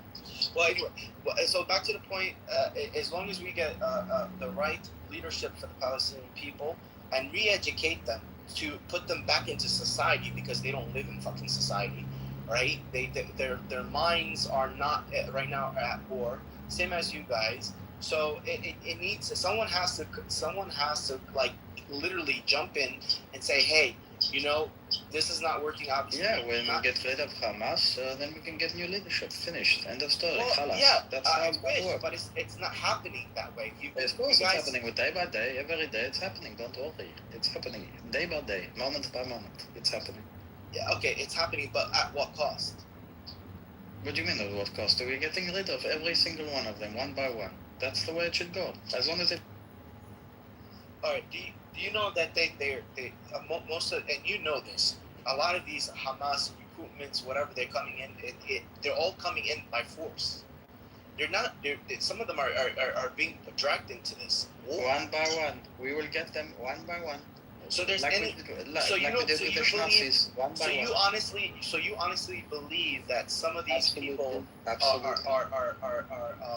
So you don't believe that none of them are innocent? No, none of them are innocent. None of the Hamasniks. So you don't believe that Hamas is forcing their citizens to join? They want to force their citizens to join. That's up to them. That's their leadership. We're gonna get the leadership. Don't worry about it. Wow. We're gonna get it. Yeah. Wow. Exactly. Yeah. Wow. You see what they did to us on the 7th of October? That was wow too. Yes, and I condemned it. Yeah. As a Muslim, I condemned it. You can condemn it 50 million times. Let me tell you something. We condemn things by action. We don't condemn things by saying we condemn them. Fuck that. We will do what we need to do to make sure that it doesn't ever happen again. The only ones that are pro Hamas are the Iranians and the Libyans. Good. We will get them too. Don't worry. We will get them too. Anybody who wants to hit us and try and kill us, goodbye. We're not interested. We don't want to know. Finished. Khalas. That's the way it's gonna work. See, but that mindset is not gonna help. We don't give a fuck. We got enough giving a fuck. You're a human being.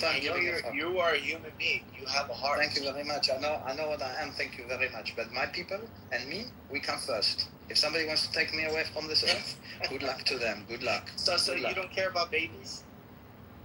I would like to talk. One second, buddy. One second. I would like to talk to Truth. See, this is not nothing about babies. Truth, you should understand something. That we can't save these people. These people have already decided that they will sacrifice themselves and they will sacrifice their children. It is written in your own Quran that you should sacrifice your fight in the way of Allah, sacrifice your wealth and your lives for Allah. What can we do about it? It is your decision. It is your... See, this is not a Palestinian problem. This is an Islam problem. Because Islam hates all others. And it is clearly written in chapter 9, verse 29. And every day you curse the Jews and Christians. You recite Al-Fatiha, isn't it? In the last line, you know that you curse the Jews and Christians. Chapter 98, verse 6. The disbelievers are the worst of all creatures. What kind of God would say that his creation is the worst of all creatures? So this is not limited to... One second, buddy, one second. This is not limited, this conflict is not limited to just Palestine and Israel. I am seeing this all over the world, from America, trying to take over America, to Europe, to Asia, to even Japan. They're having a conflict over there in Japan. They're burning down, the Shinto temples and the Buddhist temples. They are constructing illegal mosques. They are praying on the road. They are barging into restaurant and praying there. So, and it's a very the Muslims are condemned to defend the problems in Islam. It's so unfortunate to see that. So unfortunate. We see when October 7th happened. I have seen people asking, "Oh, Israel is responsible for the security of Israelis. It is because of the security lapse that October 7th happened." So why Hamas is not able to provide the security that Israel provides for its citizens? See, Yahya Sinwar himself told that this is a necessary sacrifice. What did he say? The killing of children and women is necessary sacrifice so that the world will take notice, and this is it's kind of a shitty strategy that you are using. And this is not just limited to Israel and Palestine. I'm seeing this all over the world. You know that when Sinwar planned this attack, he thought that Israel, one of the possibilities that Israel would respond with a nuclear bomb on Gaza. That is in his notes. And he actually, despite that, he went ahead and he did this. Now the Palestinians as an identity, the sole purpose of this identity of Palestinians is to fight the Jews. The Palestinians are a weapon. It's not an ethnic group. It's not a racial group. It's not a religious group. They are used as a weapon against Israel. This is why their misery is the weapon against Israel. No one in the Islamic world has any interest to help them. On the other, like completely the opposite. The more they suffer, the better for the Islam world against Israel. And this is the sad thing about it. Truth, can you tell me where is the humanity if there is not one Islamic land that wants to help the Palestinians? Tell me, where's humanity? Come. I want to know because I'm looking for it for 3 years. I've been looking for humanity and it's fucking nowhere. It's on flotillas. Daniel, I said this before, and I think you weren't here when I spoke about the Palestinians, because you just came in the room. I understand the Israeli position, and it's a really hard position. I understand that, but my point is that if you guys just reason with them, educate them, because they have so much hate. You know what I'm saying? They have so much hate against you. No, but this is Israeli government. No, it's not about the government. No, it has nothing to do with the government. Palestinians were created, and by the way, it's not my perspective; it's the Palestinian perspective, as a tactical tool against the Zionist entity. This is why 80 years later they are still stateless refugees. This is their purpose: to fight Israel, and the only way to reason with them is to settle them in Arab countries. Listen, I will show you a Hamas leader says, who are we the Palestinians? Half of us are Egyptians, the other half are Saudis. He says, the Hamas leader, I will send you him saying it after 7th of October, saying 30 families in Gaza are called El Masri. Who is El Masri? The Egyptian. They are the only, but it doesn't exist Palestinian. It was created in the 60s. As a weapon against Israel. Nothing more, nothing less. It's not a real people. And continuing this delusion that there is Palestine, that there is Palestinians, is really not helping anyone, especially not Palestinians and Israelis. If you are humane, if you have morals, you need to treat those people like you treat any other refugee around the world and in history, which is to help them and settle them and let them and give them a chance in life, not keep them stateless and as a weapon against the Jews. I would like to respond to Truth's claim that they should be educated. See, I'm from India. I'm not even a Hindu. I'm an ex-Christian, by the way. So there was a bomb blast that happened a few months ago. It was carried out by educated doctors. Education is nothing. Your Zawahiri was a surgeon, isn't it? He was a doctor. Zakir Naik is a doctor. See, education means nothing. Religion is a different topic entirely. So educated Muslims become much more dangerous than uneducated ones because they know the technical know-hows. And so, then if you're saying that, if what you're saying is true, then I guess I'm dangerous, right? I don't know. I really don't know. That is what the problem is. See, in other communities, the problem is. Do I sound dangerous? No, Truth. You're assuming that. I can answer that question. I think anybody who keeps that. I think anybody who keeps that filthy, dangerous religion alive by claiming himself or herself as a Muslim is fucking dangerous.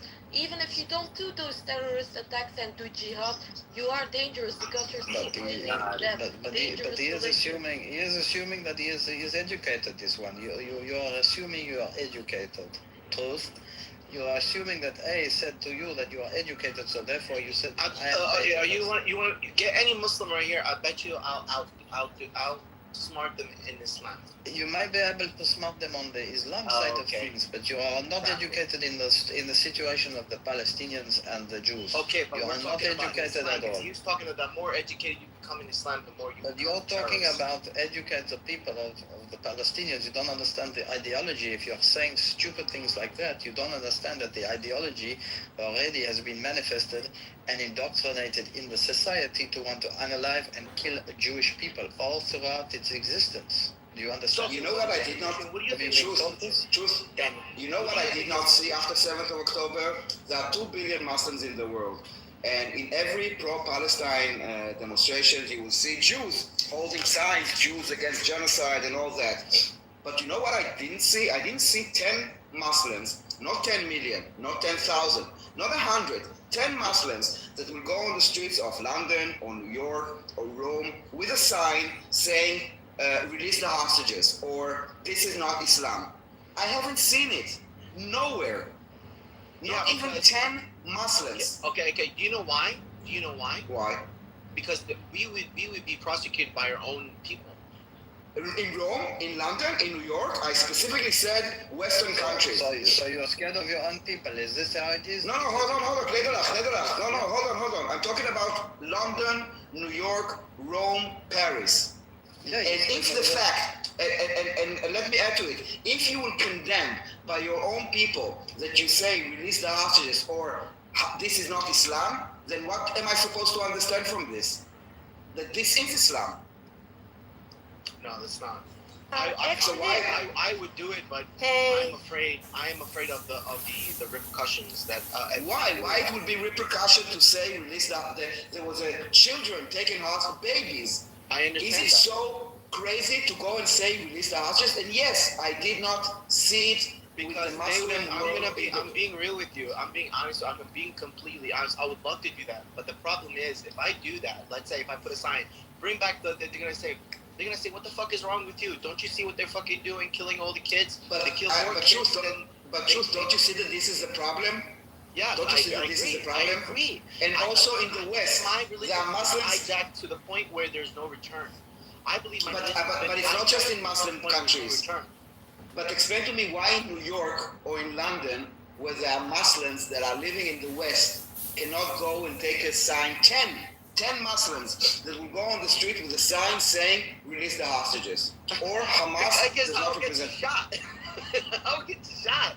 So that is a bad thing. That is a problem with Islam.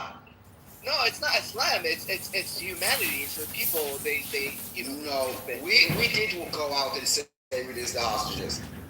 I would love to. I'm telling you right now. I'm Muslim. I'm saying release the hostages. Yeah, but this is what I'm saying. Out of 2 billion, I didn't see even 10. Everybody, you're saying it to me now, but for 3 years that we had hostages, no one came out and spoke. No one, not even a single. You're right. And trust me, I was disturbed and I was disgusted how the Palestinian people were smiling and laughing when the coffins were returned. Forget about the Palestinians. I mean, again, I'm talking about the Muslims in the West, in London, in Paris, in New York, in Rome. I know. But you have to understand see, you're not putting yourself in my position or in their position. No, so tell me, how come out of 6? One last sentence. Why there are 16 million Jews, but I do see many Jews speaking out against Israel, going out to pro-Palestinian demonstrations. I don't see the other way around. Hi, Julia. Hey, but look, in one case he is right. If some of people inside of the Ural will go out with talking points against Hamas or pro-Israel, they will be shot in, and we know it. We saw it, what Hamas did in Gaza with someone who opposed Hamas, and also in Europe, they're not safe from it. So I can understand that maybe some of them are just afraid to talk because it really can be dangerous.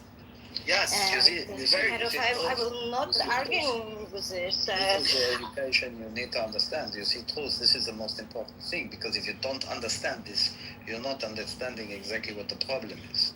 The most important thing is you're trying to educate a nation that can't be educated into thinking about peace. All it wants to do is kill Jews.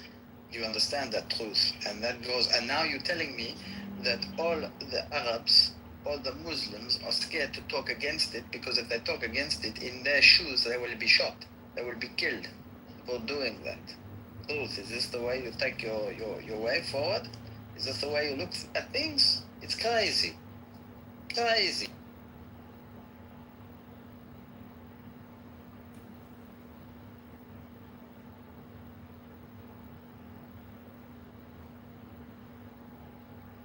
Rose, I have another question for you. Do you honestly think, for 1 minute, the Palestinian people want peace? For 1 minute, you think they want peace? Do you think so? Truth? I want to know the answer. I believe I believe they do want peace. I believe that the people who control them is a piece of shit. Regime, Hamas. Cannot hear you, True. Oh, sorry, because I'm at work. I'm saying I really do believe that they, some of them want peace, some of them obviously don't, right? So the point is that we need to save the good people. We have to save the innocent people. That's but you know, you're Egyptian, right? Yes. Egypt not only did not open the borders, like you could have, like, you know, when the war in Ukraine started, they let the women and children out and everybody accepted them. Why didn't you do the same with Palestinians in Gaza? Why did you say, go to the Sinai desert, we'll do like a tent cities for you, just the women and children, leave the men to fight the Zion. But if there's a genocide, instead you build like a fortified wall between Gaza and Sinai. If you wanted to help them, you could have opened the gate and let them into Sinai, into a city that you create for them. Well, I'm not my government. I know. You know, and then the thing is, and I'm going to give you my honest opinion. I wouldn't even want them there, honestly.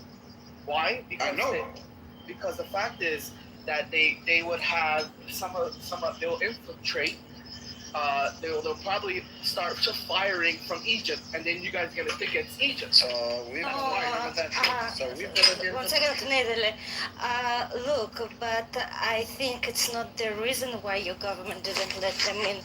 They just have very strong ideology, like Islamic Brotherhood, with which Egypt fighting for a long period, and they just doesn't want to let in these ideologies, not because of they afraid of war with Israel. That's because they doesn't want that this ideology will destroy Egypt, and that's the real reason. Yes, we don't want them because their ideology, because Egypt arrested and actually put to death all the Muslim brotherhoods, so we don't want them.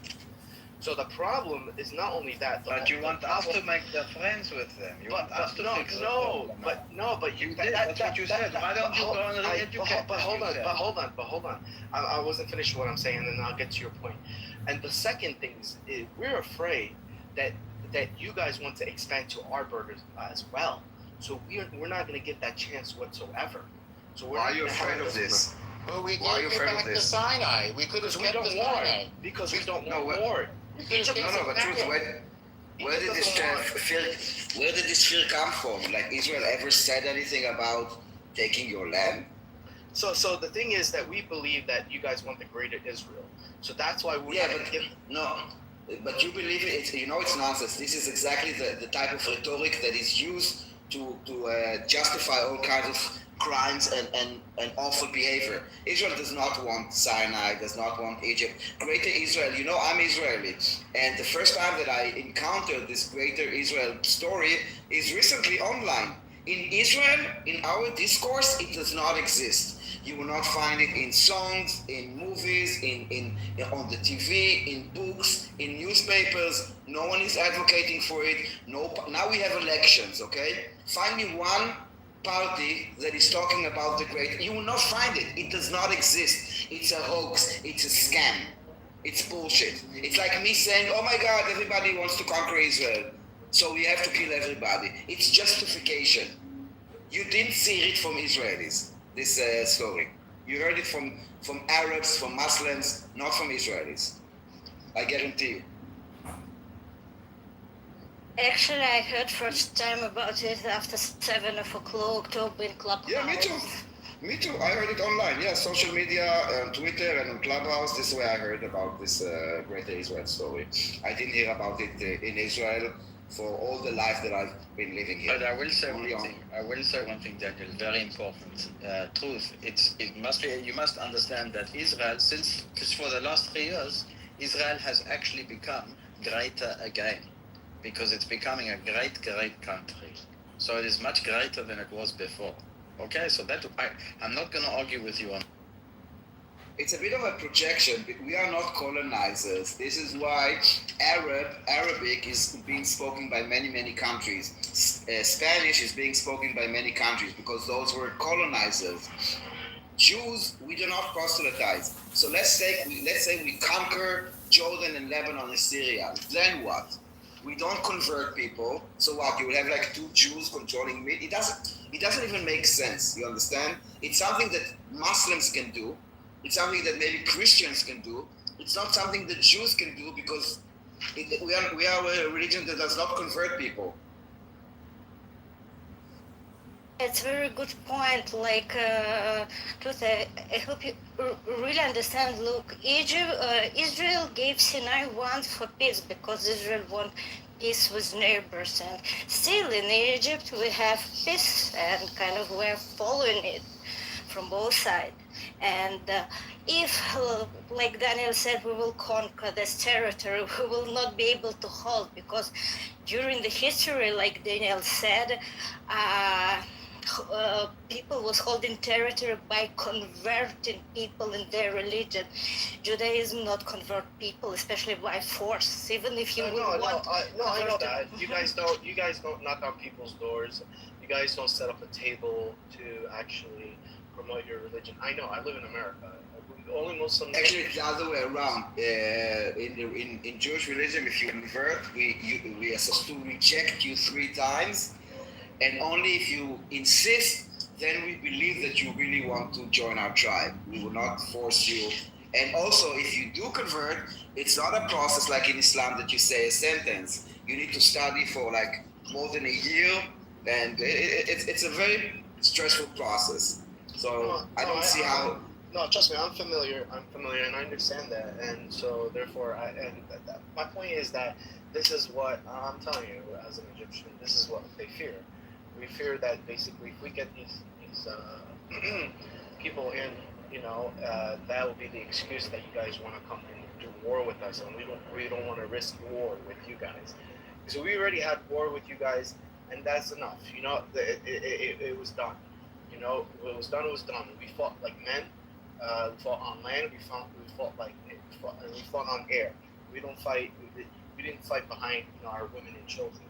So I think that's the issue with the Palestinian people that they don't want to come to terms and really admit what they're doing is basically not just Islamically wrong, but in humanity it's wrong. You can't do that.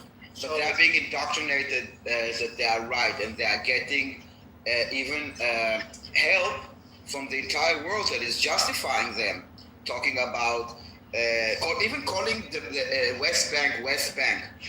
I mean, the place was called for thousands of years Judea and Samaria.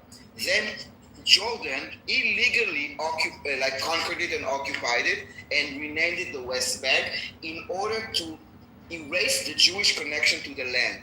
And now people have the nerve to say that if a Jew is living in Judea, he's an illegal settler. Let me ask you this. Apart from Jews living in Judea, give me one example in the entire fucking world of an illegal settler. There is none. The only place in the world where you have illegal settlements is Jews living in Judea. And sorry, I cannot accept this. The world has been indoctrinated that this is like normal.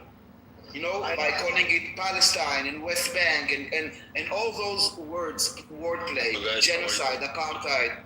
What? Hello, how are you? Hello, I'm joining with you, for everyone.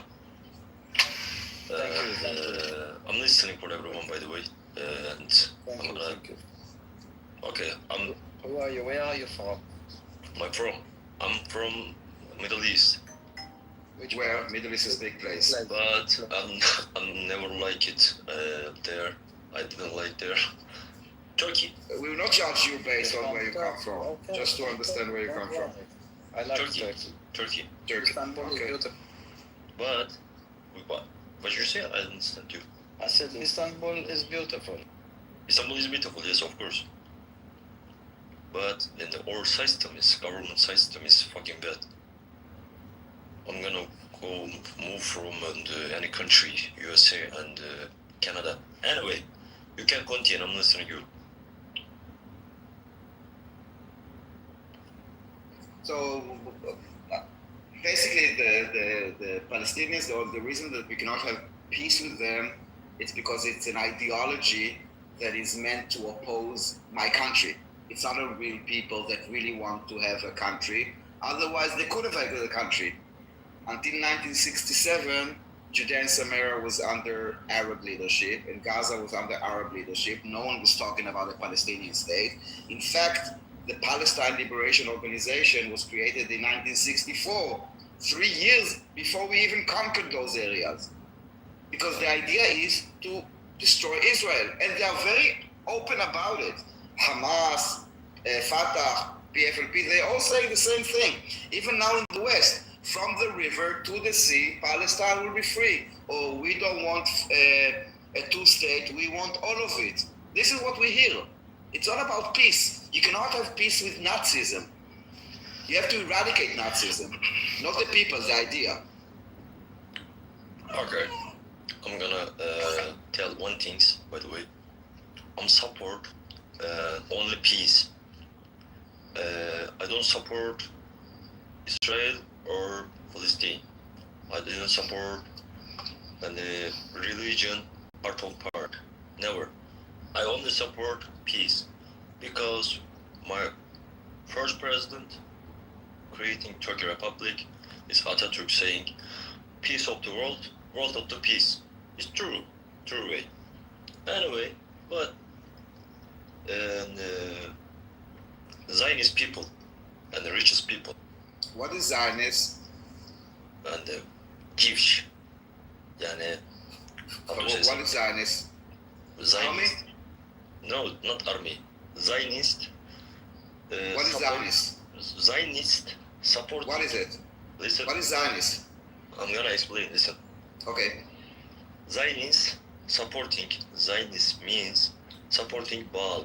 Baal means Satan. Satan means Shaitan. Yani devil. Do you want to hear from where are you getting this from, Farouk? Where are you getting this? Where are you getting this nonsense? I know. Who told you? Who told you this? I'm researching. Would you like to, let's ask him, would you like, one second, Farouk, would you like to hear what does Zionism mean from Zionists and not from propaganda? I don't know what Baal is, by the way. I'm a Zionist Israeli Jew, so is Julia. I don't know what Baal is. No, 1 minute. I can tell you what you working in the Mossad? Live in, oh my God. Ottoman? No. I don't know, Farouk, to be honest, I don't think that you should go to the United States. I think that you should. Your place is in Islamic Turkey. You are speaking like an Islamist. You sound like educated like an Islamist. You do not belong in the West. If the thing that you're saying are things that you believe in, I don't think you have a place in the West. Of course, I want to go United States. I didn't. Yeah, I don't think you fit there. No, don't. Yes, I need freedom. But listen, I didn't support. Why? Freedom, the best. Freedom of what? To spread your bullshit nonsense about us worshipping Satan? Who told you this bullshit? Because my ideology only just I'm looking in only one way, only United States. I support always. Who told you that Zionism is about worshipping Satan? Zionist means devil. No. Yes, Dude, yes. Farouk, don't tell me yes, because you're fucking Turkish. Okay, wait 1 minute. You're fucking Turkish. I'm an Israeli Jewish Zionist, okay? I will tell you what I am, okay? Not you. Where are you from? Israel. Okay. Yes. Why before I'm watching in the channel is Israel and Palestine news in different country. I have been living in Dubai 2 times, 2 years. I totally visit in the 5 country. Anyway, why you have to kill child? Why? Listen, sweetie. If you give me name one war in history where child didn't die. Hamas. What Hamas? Hamas. Hamas didn't kill children? Yes. You know these children by name. Okay, you're a which fucking was idiot. I'm sorry, Farouk. No. Okay. Farouk, stay in Turkey. Stay in Turkey. One second, Daniel. Farouk, look, we can. Yeah, you're another Nazi. You can stay in Turkey. You always enemy. I'm never One supporting second, Muslim, by the way. Listen to Farouk. me. You One always enemy. second, You Farouk. want- One you- second. Listen to me. You say this is Islam. This is Islam. This One is what we second, see, guys. Farouk. Let me This is say. Islam, spreading hate, lies, and violence. I am not support Islam. Farouk. I didn't believe any religion. Only I have one question. Can I Listen to say me. for a Listen to me. second? No, you will listen to me. First of all, who are you to telling us what we have to do? First of all. Second of all, you are full of propaganda. We can name Israeli kids. You're We know Julia, their we lost name. you. Julia, we don't hear you. Okay, Julia, can you hear me now? Can you hear me now? Okay. I don't- So we can. I don't wanna we listen to can. I don't care if you want to listen or not, but I'm saying. So I'm talking we. Daniel. I'm talking Daniel. Okay. We can name you the kids which was Can you killed please change by your- Hamas, which was killed by Hamas on 7th of October. We can name it. We know their names. We know their family. We know how do they look like. Can you name even one Palestinian kid, even one, who was Give me one more chance. who was Give me your internet. who was one Julia, second, we- I'm Julia, still we are talking. losing Have you. respect to me. No, Julia, we're losing you. Give me Your one. internet is not stable. Give me Can you one hear me second. now? Give me Your 1 internet is not second. stable. Okay. Give me 1 second. I'm gonna explain. Can you for hear me now, everything. Daniel? One second. No. Can you hear me now? Okay, I will send on Yes, place I that hear you. you will be able to hear me. Okay, so we can name kids in Israel side by names. We know how they look like. We know Hamas. their families. We know. Hamas. the- Ürdün. the- Can you Ürdün. put yourself for the second? Okay, we know their names. We know their territories. Einstein. We know their family. Einstein. But you can't Einstein, name but you can't name even one kid. Erdogan. But okay, Yeah, more he left. Okay, okay. Thank you. Thank you. But you can't name even one kid. Even one kid. You don't know can name name of one kid. even one kid I can name one who kid. was. Nedele, please. Why you Erdogan. doing it? Erdogan is one. Nedele, please. You know that I hate when you're doing it. Can I finish, please? Okay, thank you. So, and you can't name even one kid who intentionally was killed by Israel, because Israel don't kill kids intentionally. And it's just war casualties, but because war is unfortunately a bad thing. But we know the names of kids, babies, not kids, babies, who was intentionally killed. So don't tell us, don't teach us, just look on yourself. You can take him up. And you know, he said that he already did research, which is kind of amazing to me that someone that did research tells me that Hamas didn't kill children. Okay. He killed 40 of them. 1 minute. And that, yeah, go ahead, Farouk. Boss, I am not support Muslim. In the name of Ahura Mazda, Listen to Hashem, and Jesus Christ. Greetings, Listen to man. me. Listen to me. I never believe any religion. Okay. Listen. Not talking about religion. I forget We're religion. talking about facts. We're talking about facts. You said Hamas did not kill children. He killed 40 of them, including some that he took hostage. Israel. Hold on. Do you understand the thing the word that are coming out of my mouth? You said that Hamas did not kill children. Daniel, No, yes, not Hamas. listen, Israel. I'll tell you something. Israel Daniel, killed people like him who say such a thing are either extremely Israel. stupid or they get paid. Israel killed They get children. paid. He said that he did research. Preach. He said he did FRJ, research.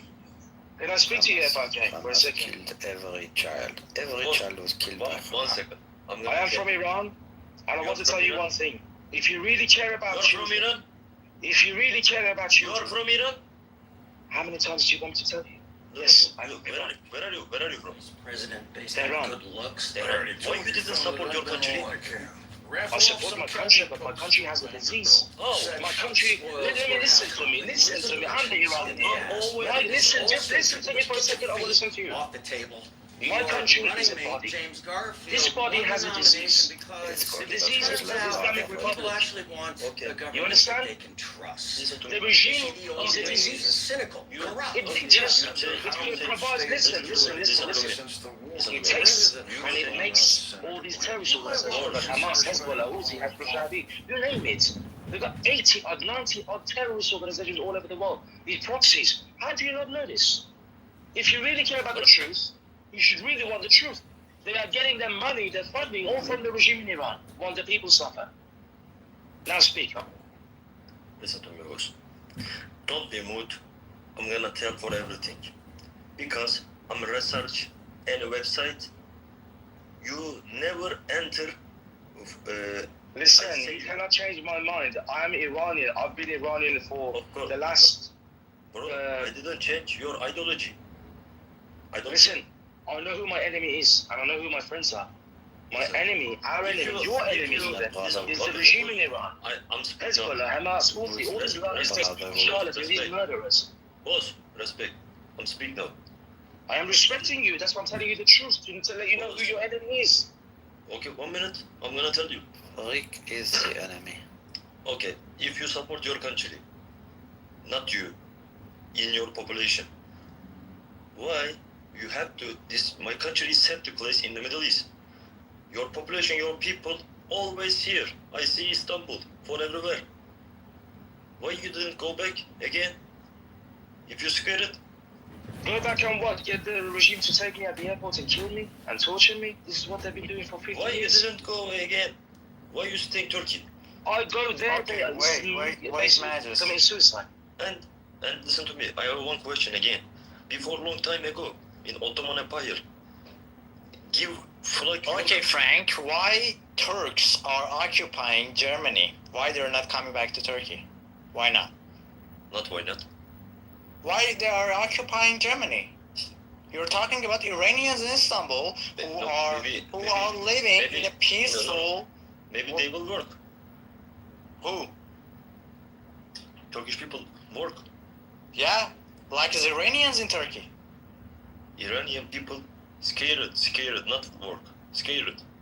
What? Scared. Oh, scared. Yes. Scared because of the regime. America attack Iran. No. If you go to your news channel, I don't know, TRT1, whatever you're watching. Where are you from? I'm Iranian. Of course I'm Iranian. Yeah. TRT1. Which channel? Which? TRT1. All your channels. Wait a second. Let me finish.